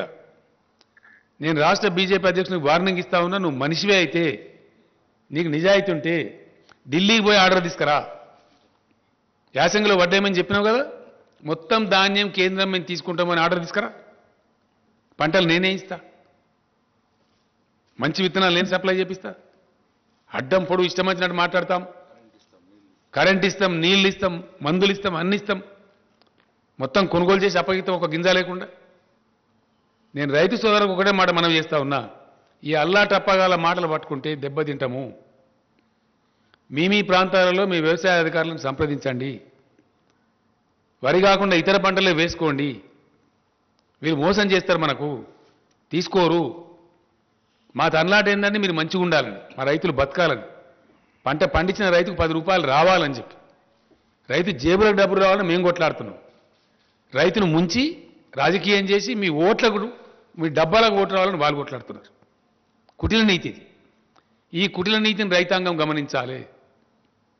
ఒకటే ఒక మాటను అర్థం చేసుకోవాలి రైతాంగం. 7 ఏళ్ల నుంచి మీకు ఇండియాలో ఎక్కలేనటువంటి సదుపాయాలు చేసింది టీఆర్ఎస్ గవర్నమెంట్. చేసి వాస్తవం కాదా? మిషన్ కాకతీయ చేస్తే ఎంత అద్భుతంగా ఉన్నాయి చెరువులు. ఒక్క చెరువు దిగిపోయిందా? పోయిన సంవత్సరం భయంకరమైన వర్షాలు కురిసినాయి. ఈ సంవత్సరం కూడా చాలా ఎక్సెస్ రైన్ఫాల్ అయింది. ఇక్కడ ఒక్క చెరువు దిగలేదే తెలంగాణలో. బోర్లన్నీ మోటార్ పెట్టకుండా మీదికి పోస్తున్నాయి కదా బోర్లన్నీ. ఇలా ఊడలు పెట్టినాయి కదా, జాలు వారుతున్నాయి కదా తెలంగాణలో. ఇంత అద్భుతమైన సృష్టించింది తెలంగాణ టీఆర్ఎస్ గవర్నమెంట్. ఎస్, భూగర్భ జలాలు పెంచినాం, ప్రాజెక్టులు కంప్లీట్ చేసినాం, కొత్త ప్రాజెక్టు నిర్మాణం చేసినాం అతివేగంగా, లక్షల ఎకరాల నిలిచే పరిస్థితి తెచ్చినాం, అద్భుతమైన హై క్వాలిటీ పవర్ ఇస్తున్నాం, పెట్టుబడి ఇస్తున్నాం. ఇన్ని మంచి చేసిన వాళ్ళము మీరు బతుకుండాలని మేము కోరుకుంటాం. చిల్లర రాజకీయాల కోసం మిమ్మల్ని వాడుకోవాలి, మీరు బండియాలి, మిమ్మల్ని రోడ్ల మీద కూర్చోబెట్టి ధర్నా చేయించాలి అనే పరిస్థితిలో వాళ్ళు మాట్లాడుతున్నారు. కాబట్టి ఈ అల్లా టప్పగాళ్ళు, పనికిమాలినోళ్ళు, 10 రూపాయల పని చేయని వాళ్ళు ఈ రాష్ట్రానికి ఎక్కడ చేసిండండి ఈ మనిషి? కరీంనగర్ నుంచి ఎంపీకి గెలిచిండు, 1 రూపాయి పని తెచ్చిండా? ఒక మెడికల్ కాలేజ్ తెచ్చిండా? ఏం తెచ్చింది నాకు అర్థం కాదు. ఏమన్నా 10 ఏకాన పని ఉన్నదా? అన్ని కాయగూరకుడు మాటలు, అడ్డం పొడుగు మాట్లాడు. అది నాకు అర్థమవుతుంది. అది ఇంగ్లీష్ అయిందో వస్తుందా? ఢిల్లీలో ఏం మాట్లాడతారో తెలుస్తుందా ఈ మనిషికి? కేంద్ర ప్రభుత్వం ఇచ్చే లెటర్లు అర్థమని అయితే ఆయనకు ఈ లెటర్లు did you go through? As a state party ప్రెసిడెంట్గా, దేశాన్ని పరిపాలించే పార్టీ ప్రెసిడెంట్గా ఈ లెటర్లు ఎప్పుడైనా చూసినావా? కరస్పాండెంట్ తెలుసుకున్నావా? ఇది ఏం లేకుండా బాధ్యత రహితంగా పోయి ఇదే దుర్మార్గుడు మీరు పర్యావరణ అనుమతులు ఇద్దని లెటర్ రాస్తారు తెలంగాణ ప్రాజెక్టులు. వీళ్ళ తెలంగాణ ప్రకాష్ జావడేకర్ మంత్రి ఉన్నప్పుడు ఆయన పోయి లెటర్ ఇచ్చిండు. నాకు ఆయన చెప్పిండు, ఏమైనా మీ స్టేట్ ప్రెసిడెంట్ మాకు లెటర్ ఇచ్చిండు అని చెప్పి. ఇదా తెలంగాణ? కేసీఆర్ బతికున్నంత కాలం ఎట్టి పరిస్థితులలో దళిత బంధు స్కీమ్ కంప్లీట్ ఇంప్లిమెంట్ చేస్తాం. ఏ పద్ధతిలో నేను చెప్పినో ఆ పద్ధతిలో ఇంప్లిమెంట్ చేస్తాం. ఒక హుజురాబాద్ కాదు, అంతటి ఇంప్లిమెంట్ చేస్తాం. ఒక రాజకీయ పార్టీ అయిన తర్వాత ఎలక్షన్ గెలుస్తాం, ఓడతాం, మస్తు జరుగుతుంటాయి. మన నాగార్జున సార్ కాన్స్టిట్యున్సీలో ఇదే బీజేపీ చిత్తుగా డిపైడ్ పోయింది. అప్పుడేం మాట్లాడతారు? ఏదో పెద్ద ప్రళయం బద్దలైపోయినాడు హుజురాబాద్, ఒక ఎలక్షన్ వస్తుంది పీక్తుంది ఇష్యూ. 119లో 110 ఎమ్మెల్యేల స్ట్రెంత్ ఉంది మాకు. భోజనం జరుగుతూ ఉంటాయి. బై ఎలక్షన్స్ అన్నప్పుడు గెలుస్తాము, ఓడతాం, అనేకం జరుగుతుండే. మేము ఉత్తమ్ కుమార్ రెడ్డి పీసీసీ ప్రెసిడెంట్ ఉండే, ఆడ గెలిచిన హుజూర్నగర్లో మేము అంటే మస్తు గెలుస్తాము. చాలా సందర్భాలు జరుగుతూ ఉంటాయి. దానికి ఎంతో పెద్ద తెలంగాణ మాకు ప్రజలు తీర్పు వ్యతిరేకం ఇచ్చినారు. మరి 25-30 సీట్లు జరిగినాయి, అన్ని వీకినాయి. మరి మీ బీజేపీ దేశంలో మీ మీకు వ్యతిరేకం ఉన్నట్ట, బీజేపీకి వ్యతిరేక తీర్పు వచ్చినట్ట, దాన్ని ఎట్లా తీసుకోవాలి? మరి ఉప ఎన్నికలను ఇచ్చినప్పుడు జరుగుతూ ఉంటాయి పరిణామాలు. We don't care for that. అనేక ఎన్నికలు కొట్లాడుతుంటాము, ఇప్పుడు గెలుస్తాము, ఓడుతాము, నడుస్తుంటుంది. అది పాలిటిక్స్ గోస్ ఆన్. అదేందో పెద్ద పీకినట్టు, పడగొట్టినట్టు, దానికి పెద్ద ప్రళయం బదలైనట్టు మీకు ఇక్కడ ఉన్న ఆర్గనైజేషన్ తోక. 2018లో 107 సీట్లో డిపైడ్ పోయిన పార్టీ, 107 స్థానాలలో మేము 3/4 మెజార్టీతో గెలిచిన పార్టీ. ఉద్యమం చేసి మేము రాష్ట్రాన్ని తెచ్చిన పార్టీ. ఎస్, పబ్లిక్ రిప్రజెంటేటివ్స్ అతి ఎక్కువ కలిగి ఉన్న పార్టీ మేము. ఇన్ని రోజులు మీరు మాట్లాడితే కుక్కలు మరుగుతాయి, పోనీ ఏనుగు ఎన్ని కుక్కలు మరుగాయని క్షమించినాం మేము. ఈ కానుంచి అడ్డదిడ్డంగా మాట్లాడినా, పిచ్చి కూతలు కూసినా మిమ్మల్ని ఎన్ని రకాలుగా చట్టపరంగా చర్యలు తీసుకుంటాం, రోడ్ల మీద నిలబెడతాం, ప్రశ్నిస్తాం. ఎవరి పట్ల పడితే వారి పట్ల అడ్డదిడ్డంగా మాట్లాడితే నాలుగేళ్ళు సీరేస్తాం, జాగ్రత్త. Yes, it is my duty. తప్పకుండా నేను తెలంగాణ సాధించిన వ్యక్తిని, ఈ తెలంగాణను అద్భుతమైన ఒక శక్తి నిలబెట్టిన వ్యక్తిని నేను. నాకు బాధ్యత ఉంది, నాకు బరువు ఉంది. ఈ తెలంగాణకు ఒక గమ్యం ఉంది, లక్ష్యం ఉంది. అక్కడ తీసుకెళ్తున్నాం మేము. అన్ని వర్గాల ప్రజలను బాగు చేయడానికి తీసుకెళ్తున్నాం. నేను ఇంకో మాట కూడా ఈ సందర్భంగా చెప్తా ఉన్నా. దళిత బంధు మీద కూడా వీళ్ళు ఇష్టం వచ్చిన కామెంట్లు చేసినారు. మీరు ఎక్కడ చేసినారా మీ జీవితంలో? మీ బీజేపీ పరిపాలించే రాష్ట్రాలు ఎక్కడ ఉందా? 2000 రూపాయల పెన్షన్ ఇచ్చే ముఖం ఉందా మీకు అసలు? ఓ కళ్యాణ లక్ష్మి లాంటి స్కీమ్ ఉందా మీ బీజేపీ పాలిత రాష్ట్రాలలో? ఉందా? ఎక్కడ ఉందా? ఏ ప్రజలకన్నా మీరు మంచి చేసిర్రా మీ 7 ఏళ్ల పరిపాలనలో? ఎంతసేపు మత విద్వేషాలు రెచ్చగొట్టుడు, బార్డర్ చూపించుడు, పాకిస్తాన్ చూపించుడు, చైనాను చూపించుడు. ఆడ కూడా లెంకల పడ్డరు. వాడు వచ్చి చైనా దంచుతుండు అరుణాచల్ ప్రదేశ్లో. ఈ ఊళ్ళ కడుతుండు అక్కడ. ఆడ శాత కాదు, తోక ముడిచిరు అక్కడ. వాటికనే ఒకటి డ్రామా చేసి మత విద్వేషాలు రెచ్చగొట్టుడు, కుల విద్వేషాలు రెచ్చగొట్టుడు, పిచ్చి పిచ్చి కథలు చేసుడు, పచ్చి అబద్ధాలు ప్రచారం చేసి పచ్చి అబద్ధాలు. ఒక్కడన్నా నిజముందా? పెరిగిందా క్రూడ్ ఆయిల్ ధర ఇంటర్నేషనల్ మార్కెట్లో? పెరిగిందా? చూపిస్తావా? ఇంటర్నేషనల్ ప్రైస్ కదా, అబద్ధం చెప్పలేం కదా ఇవ్వలేం కూడా. పెరగకున్నా పెరిగిందని చెప్పలేదా మీరు? ఎట్లా పెంచింది మీరు? ట్యాక్స్లు ఎట్లేసిండ్రు? పెంచింది మీరు, ప్రజల మీద భారం మోపింది మీరు, ప్రజల చేతుల మీకు శిక్ష తప్పదు. We are demanding the government of India to withdraw all cesses on petrol and diesel immediately. ఆటోమేటిక్గా 77 రూపాయలకు వస్తుంది. మీరు పెంచి మీరు పిసరంతా తగ్గించి 30 రూపాయలు పెంచి 31 రూపాయలు లీటర్కి పెంచి దానిలో 5 రూపాయలు తక్కువ చేసి మేమేందో పీకి పడగొట్టినాం, మీరు కూడా తగ్గిస్తుండ్రు, మేము ధర్నా చేస్తాం మీరు తగ్గిపోతే అని మాట్లాడతారు. 100% సెస్ రూపం పెట్టి మొత్తం వాళ్ళు కొట్టేయడం డబ్బులు. రాష్ట్రాలకు ఇయ్యారు వాటా. దాంట్లో డివైజివ్ పూల్లో రాజ్యాంగబద్ధంగా ట్యాక్స్ రూపంలో వస్తే సెంట్రల్ ట్యాక్సెస్లో స్టేట్లకు షేర్ ఇవ్వాలి, 41% ఇవ్వాలి. దాన్ని ఎగగొట్టడానికి రాష్ట్రాలను నోరుగొట్టి మొత్తం డబ్బులు మీరే తీసుకొని అన్నీ కూడా భయంకరమైనటువంటి ఫలితాలు మీ పరిపాలనలో. జీడీపీ నాశనం అయిపోయింది, గంగానదిలో శవాలు తేలిని కోవిడ్ సందర్భంలో మీ చేతగాంతనం వల్ల. ఎస్, అన్నీ ఇంకా చాలా ఉన్నాయి. రేపటి నుంచి అగ్గి పెడతాం దేశంలో, ఎక్కడ ఏం పెట్టడం మాకు తెలుసు. మీ అడ్డదిడ్డం పనులకు, మీ ఇష్టం వచ్చిన మాటలకు చాలా మర్యాదగా ప్రవర్తించినాం ఇప్పటిదాకా. But there is a limit for everything. నేను ఎప్పుడు మాట్లాడలే, నాకు ఇంత మంట ఎందుకు మండుతుందంటే వ్యక్తిగతంగా నన్ను నిందించినా నేను మాట్లాడలే, పర్సనల్గా నా మీద పడ్డా నేను మాట్లాడలే, కుక్కలు మొరుగుతారే ఎవడు పడుచుకుంటారో మాట్లాడలే, కేర్ చేయలే. కానీ రైతాంగం యొక్క బతుకుతో ఇలా చెలగాట మారుతున్నారు కాబట్టి, పంటలు వేయమని బాధ్యత రైతంగా చెప్తున్నారు కాబట్టి, మీ మాట నమ్మి ఒకవేళ వడ్డు పండిస్తే రైతులు రేపు పొద్దున మునుగుతారు కాబట్టి, వాళ్ళని ఎట్టి పరిస్థితులు మునిగిపోనియద్దు, కాపాడుకోవాలి కాబట్టి నేను ఆవేదనతో ఈ మాట చెప్తాను. ఏ వ్యవహారం చక్కగా ఉన్నదండి వీళ్ళది? సింపుల్ ముచ్చటండి, ఒకటే మాట దయచేసి, ఎక్కువ లేదు.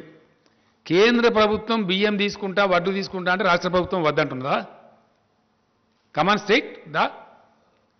నేను మా వ్యవసాయ మంత్రి గారిని పంపిస్తా, ఆయన బాగా ఎడ్యుకేటెడ్, హైలీ ఎడ్యుకేటెడ్. నువ్వు రా డిబేట్కి అడగస్తావు. నువ్వు వంట అంటే మేము వద్దంటున్నావా?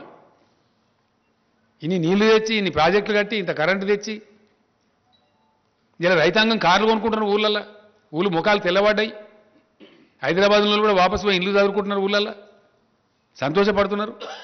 ఒక దరికి వచ్చే తెలంగాణను నీ చిల్లర రాజకీయం కోసం నీ కంపు నోరుతోని ఇష్టం వచ్చినట్టు మాట్లాడి మెడలు వస్తావు. ఎవరి మెడలు వస్తావు? నీ మెడ 4 ముక్కలు చేస్తావు అనుకుంటున్నావు, జాగ్రత్త. తెలంగాణ ప్రజల జీవితాలతో చెలగాట మాట్లాడితే ఊకోడు కేసీఆర్.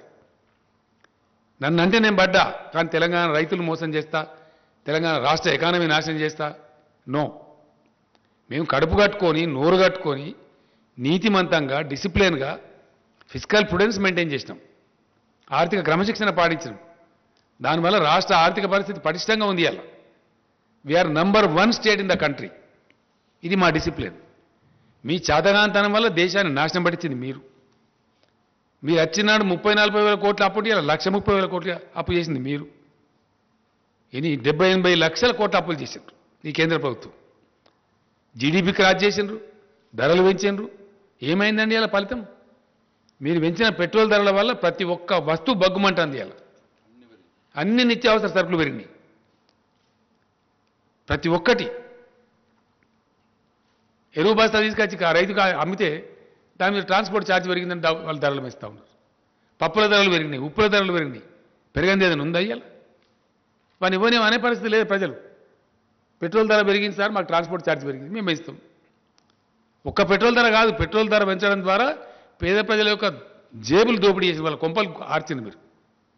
అన్ని నిత్యావసర వర్కులు అసలు వాస్తవ స్టోరీ ఇట్లుంటే మీరేందో పవిత్రులు అన్నట్టు, మేము చాలా గొప్పోలం అన్నట్టు, మా అంత సిపాయి లేరు అన్నట్టు అడ్డం పొడుగు మాట్లాడడం. చాలా జాగ్రత్త. ఇప్పటిదాకా క్షమించినాం, ఇప్పటి నుంచి మాత్రం క్షమించం. కేంద్ర మంత్రి కూడా కిషన్ రెడ్డి కూడా తప్పులు మాట్లాడుతున్న కిషన్ రెడ్డి గారు మంచిది కాదు నీకు. నేను కూడా పనిచేసిన కేంద్ర మంత్రిగా చాలా హుందా ఉండాలి, పెద్ద పదవి వచ్చిన అంత గౌరవంగా మాట్లాడాలి.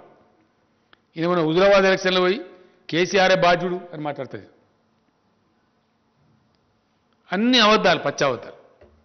ఈయన అప్పుడు యూపీఏ గవర్నమెంట్లో మంత్రి ఉండే, అప్పుడు చేసిన దానివల్ల మేము ఇప్పుడు పెంచిన ధర అని మాట్లాడుతుంది. ఇదా ఉందా నీ దగ్గర లెక్కాచారం? చూపిస్తావా? వస్తావా? ప్రతి విషయాన్ని కూడా ఉన్నది లేనట్టు, లేనిది ఉన్నట్టు భ్రమలు కల్పించి పచ్చి అబద్ధాలు చెప్పి ప్రజలను మోసం చేస్తూ ఉన్నారు. వీళ్ళు ఏం మంచి చేయలేదు ఎవరికి కూడా. వీళ్ళు రైతాంగానికి బాగా చేసిండ్రా, గిరిజనులకు బాగా చేసిండ్రా, దళితులకు బాగా చేసిండ్రా, బీసీలకు చేసిండ్రా, నిరుద్యోగ సమస్య తీర్చి ఏం తీర్చినాడు ఈ పార్టీ వచ్చి? నాకు అర్థం కాదు. ఎవరు ఉద్ధరించిండ్రు? ఇంకా ఉల్టా రైతులను దొక్కేయండి, చంపేయండి. బీజేపీ కార్యకర్తల మీటింగ్లు పెట్టి హర్యానా ముఖ్యమంత్రి చెప్తాడు, మీరు జైలుకోవడానికి సిద్ధపడండి, 1000 మంది 1000 మంది చొప్పున ముఠాలు తయారై రైతులను దాడి చేయండి. ఇదానే మీ పరిపాలన, మీ నీతి? రైతుల మీద కార్లు ఎక్కించి కేంద్ర మంత్రులు పోయి ఇదేనా నీతి? 1 సంవత్సరం నుంచి చేస్తానే రైతులు ధర్నా అక్కడ. మీరు చేసిన దిక్కుమాలిన కార్పొరేట్ చేతిలో పెడతామంటే వద్దని చెప్పి మొత్తం మార్కెట్ కమిటీలు రద్దు చేస్తారు వీళ్ళు. రైతుల బతుకుని తీసుకుపోయి కార్పొరేట్ల చేతిలో పెడతారు వీళ్ళు. ఎస్, మీది అదే కదా ప్రయత్నం.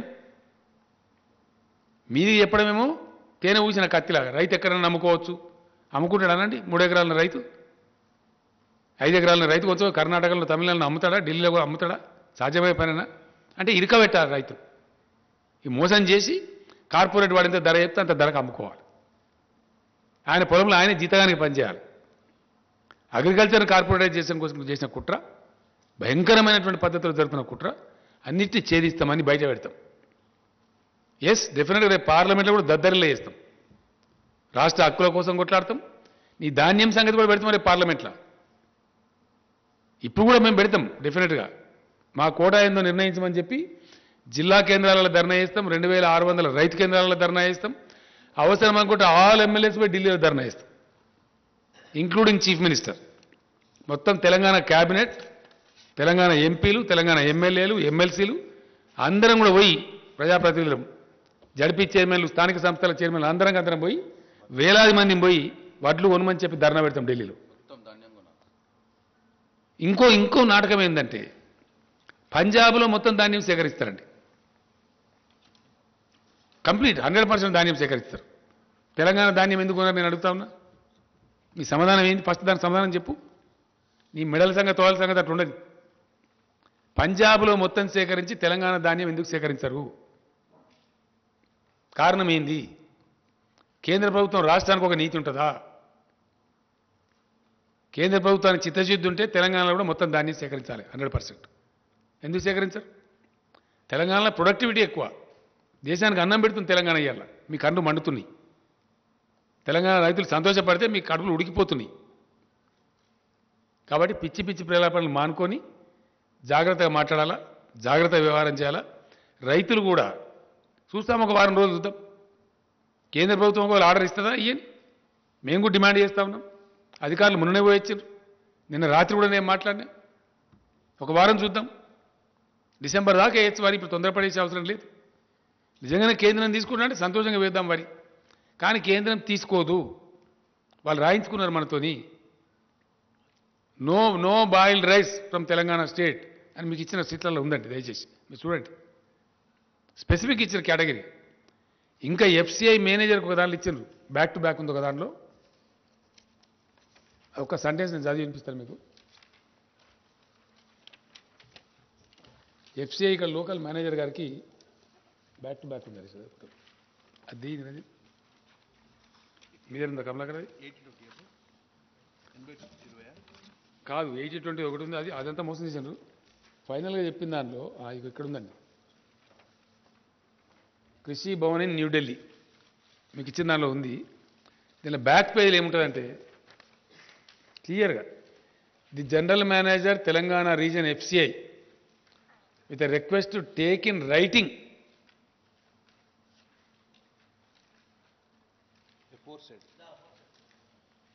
aforesaid commitment ను దీనిలో ఉన్నది.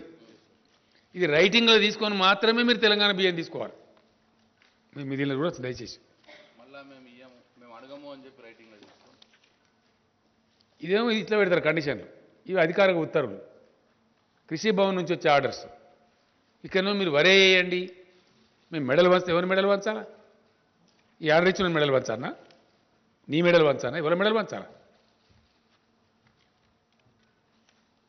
ఈ కాపీలో ఉందండి, దీనిలో బ్యాక్ టు బ్యాక్ ఉంది. దీనిలో వన్ పేపర్ ఇచ్చినాం మేము. దీనిలో క్లియర్గా ఉంది లాస్ట్. ఇక్కడ ఉండబడే FCI GMకి ఇచ్చిన ఆర్డర్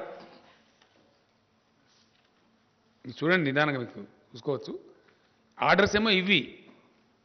నిన్నగాక మొన్న 3 రోజుల సెక్రటరీలు పోయారు, finance secretary and agriculture secretary.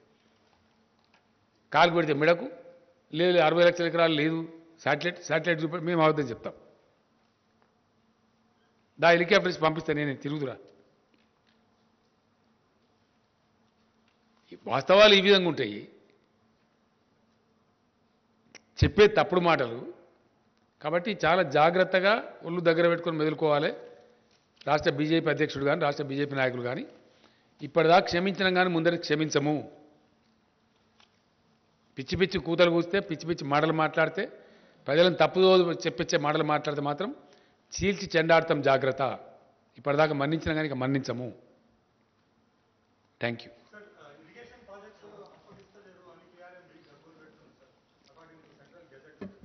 అదో KRMB తోక. ఏమి KRMB? నీకు ఏమైనా ఇంట్రెస్ట్ ఉందా బాగా రాహుల్?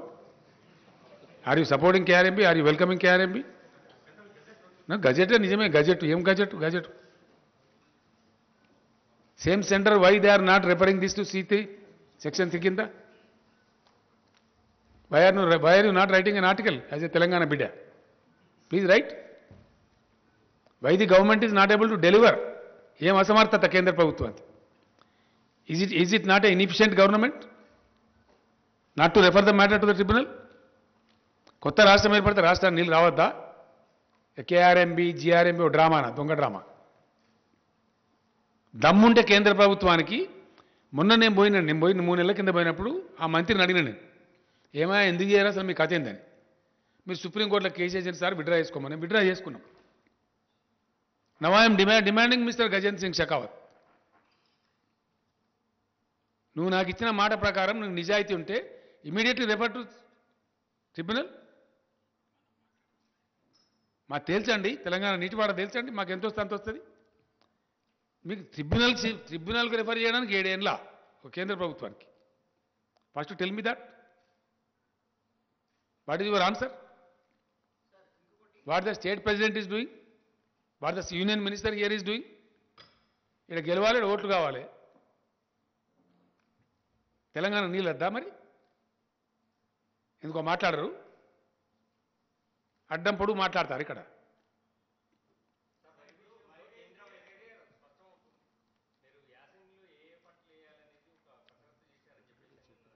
మొత్తం డీటెయిల్స్ అన్ని ఇచ్చిండ్రు, అందరికి ఇచ్చిండండి. ఇచ్చినారు వ్యవసాయ శాఖ. నేను ఏమంటున్నా, రైతాంగం ఏ పంటలు వేయాలనేది మీ స్థానిక వ్యవసాయ అధికారులను సంప్రదించండి. వాళ్ళు ఆల్రెడీ మీటింగ్లు పెడుతున్నారు, చెప్తున్నారు. ప్రత్యామ్నాయ పంటలే వేసుకోండి, మంచి లాభం జరుగుతుంది. 2 పంటలు వండేయచ్చు. ఇప్పుడు నువ్వులు వేయచ్చు ప్లస్ పెసర్లు వేయవచ్చు. వరి కంటే ఎక్కువ డబ్బులు వస్తాయి. కొంతమంది మూర్ఖంగా పిచ్చిగా మరి నీళ్ళు తెచ్చారు కదా, ఎందుకు తెచ్చారు, వరి పంట అయిపోతే ఎట్లా అని మాట్లాడుతున్నారు. నీళ్ళు తెచ్చి పంటలు వేసుకోమని, వరి పంట వేసుకోమని కాదు. ఏ పంట అయినా వేసుకోవచ్చు.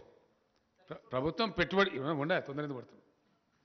ప్రభుత్వం మీకు పెట్టుబడి ఇస్తుంది, కరెంట్ ఇస్తుంది, నీళ్ళు ఇస్తుంది, భూగర్భ జలాలు పెంచింది. మీరు పంటలు పండించి మంచిగా బతకమని కదా, ఈ సన్నాసుల చేతులు పడమని కాదు కదా. చాలా ఉన్నాయి పంటలు, అద్భుతమైన పంటలు పడతాయి. Yes please.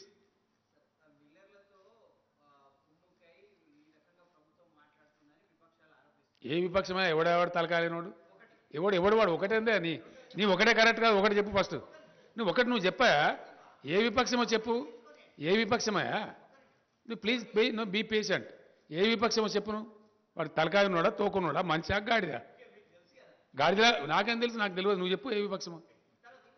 మళ్ళీ ఇంకో ప్రశ్న ఇచ్చిపెట్టా, ఈ ప్రశ్న చెప్పు.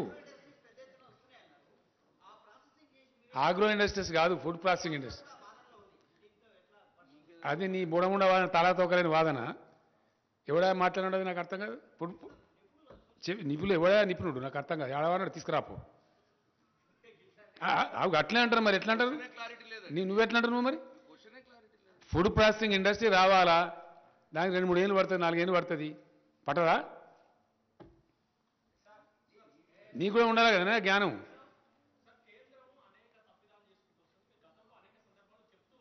ఇప్పుడు ఇంకా ఫైట్ చేస్తాం. 100% రాష్ట్ర ప్రయోజనాలు కాపాడడానికి అవసరమైన అన్ని రకాల పోరాటాలు చేస్తాం. ఎస్, ఇప్పటి వరకు మేము కొద్ది గొప్ప పేషెంట్ ఉన్నది. ఎందుకంటే ఎందుకు అనవసరమైన కయ్యం, కొత్త రాష్ట్రం, దీన్ని మంచిగా కొంచెం ఒక సెట్ చేసుకుందాం. ఒక పెట్టిన ఇప్పుడు సెట్ చేసుకున్నాం. ఆర్థికంగా నంబర్ 1 ఉన్నాం, పంటలు పండించేదానిలో నంబర్ 1 ఉన్నాం, పర్ క్యాపిటా పవర్ యూజ్లో నంబర్ 1 ఉన్నాం, ధాన్యం సేకరించే దానిలో నంబర్ 1 ఉన్నాం, సంక్షేమ రంగంలో నంబర్ 1 ఉన్నాం, దళిత బంధు లాంటి అద్భుతమైన విప్లవాత్మక పథకాలు తెచ్చిన దానిలో నంబర్ 1 ఉన్నాం. కళ్ళు మండుతున్నాయి, గజ్జున వణుకుతున్నారు. బీజేపీ ఎమ్మెల్యేలు డిమాండ్ చేస్తారు కదండి. రాయచూరు ఎమ్మెల్యే కర్ణాటక మంత్రిని కూర్చోబెట్టి తెలంగాణ పథకాలు మాకు అమలు చేయండి, లేదా మమ్మల్ని తెలంగాణలో కలపండి అంటున్నారు. ముఖం మీద ఉమ్మేసి సిగ్గుండాల. అధికార మహారాష్ట్రలో బీజేపీ గవర్నమెంట్ ఉన్నప్పుడే అక్కడి నుంచి వచ్చి మమ్మల్ని తెలంగాణ కలపాలని తీర్మానాలు చేసిన గ్రామ పంచాయతీలలో. నేనేమంటున్నా తర్వాత బ్రదర్, అది నేను రేపు మాట్లాడతా. మీకు రేపటి నుంచి రోజు విందే, నేనే మాట్లాడతా. ఇక డైరెక్ట్గా నేనే రంగంలోకి ఎందుకు దిగినా అంటే, ఈ చిల్లరగాళ్ళు, ఈ కిరికిరిగాళ్ళు, కిరాయగాళ్ళు వీళ్ళు తెలంగాణ నాగం చేస్తే కేసీఆర్ మౌనం పాటిస్తాడా? నా ప్రాణం పోయినా సరే, ఎంత కష్టపడి రాష్ట్రాన్ని తెచ్చిన్నో, ఎంత ఇష్టపడి దీన్ని డెవలప్ చేసిన్నో. నాకు ఒక మాట బాగా గుర్తుందండి. టీఆర్ఎస్ భవన్, తెలంగాణ భవన్ హైదరాబాద్లో ఇనాగ్రేట్ చేసినాడు. తమిళనాడు నుంచి పీఎంకే అధ్యక్షుల వారిని పిలిచినాడు, రామదాస్ గారు. ఆయన వచ్చిండు. ఆయన అన్నాడు ఆ బిల్డింగ్ చూసి, పార్టీ ఆఫీస్ కట్టుకోవడానికి నీకు 1 ఎకరం జాగిస్తే ఇంత బ్యూటిఫుల్ కట్టినవు, తెలంగాణ ఇస్తే ఇంకెంత బాగా చేస్తావో కేసీఆర్ అని నాతో. దేవుని దేవాల తెలంగాణ వస్తుంది రామదాస్ గారు, మీరు బతికే ఉంటారు, నేను బతికే ఉంటాను, అద్భుతంగా చేసి చూపిస్తా తెలంగాణ అని చెప్పారు. మొన్న ఈ మధ్య మాట్లాడి నాకు ఆయన కంగ్రాచులేట్ చేసి, పేపర్లలో చూస్తున్నా, చాలా అద్భుతమైన రాష్ట్రంగా పురోగమించినావు, కంగ్రాచులేషన్స్ అని చెప్పి, నా దీవెన ఉంది అని చెప్పాడు. అది మాకుండే తృప్తి. మేము తగ్గించామండి, క్వశ్చన్ డజన్ నాట్. మేము పెంచలే కదా, మేము పెంచితే కదా తగ్గించేది. మేము ఒక నయా పైసా పెంచలేదు, వ్యాట్ పెంచలే. అది ట్యాక్స్ కదనండి, మేము అవదని చెప్పడానికి ఉండదు కదా, పెంచితే రికార్డులు వస్తుంది కదా. టీఆర్ఎస్ ప్రభుత్వం ఏర్పడిన నాటి నుంచి ఒక నయా పైసా వ్యాట్ మేము పెంచలేదు. మమ్మల్ని తగ్గించుకుని ఎవడంటాడండి సన్నాసి గాడు? ఏ సన్నాసి పెంచిండో వాళ్ళు దించును. మీరు పెంచిన వాళ్ళు తగ్గించాలా, మేమేం తగ్గించాలా?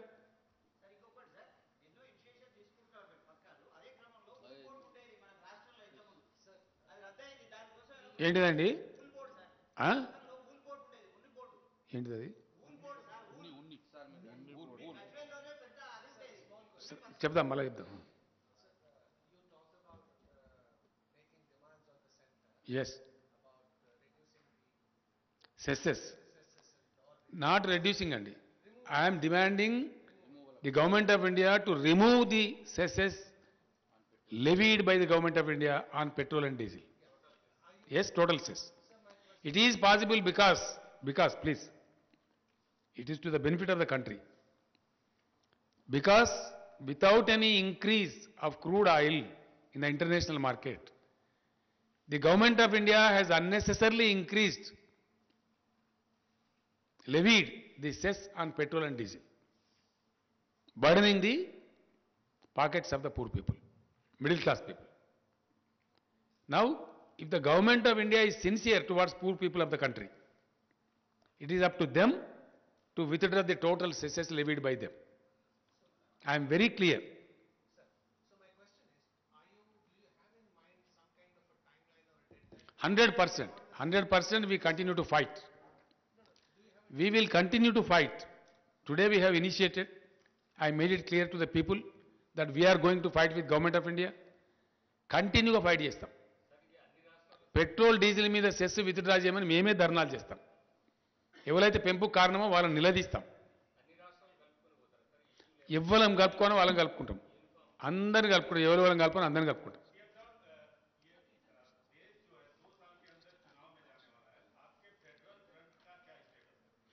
अभी हमने कुछ सोचा नहीं है उस बारे में.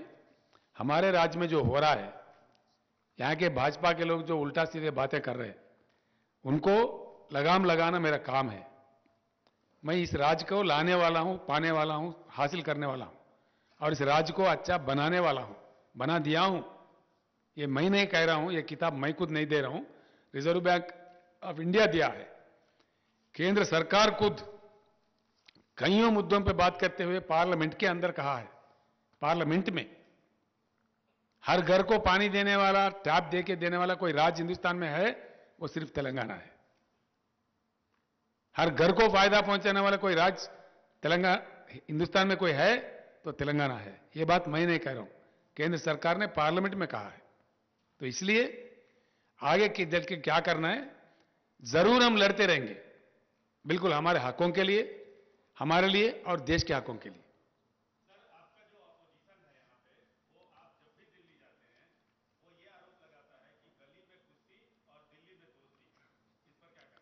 देखा ऐसा है, ये बहुत कमीने लोगों की बात है, नालायक लोगों की बात है. मैं एक मुख्यमंत्री हूं, एक राज्य चलाता हूं. I hold a constitutional position of chief minister post. I should maintain the constitutional relation with the government of India as far as the constitutional matters are concerned. जब कोरोना की बात आई, केंद्र और राज्य सरकार मिलकर काम करते. कहीं अन्य बात आई, मिलकर काम करते. सरकार का काम करने का ढंग जो नहीं जानता, जो जिंदगी में कभी कोई मंत्री नहीं बना, नालायक ना समझ लोग हैं, उनका बात है. Thank you. हाँ,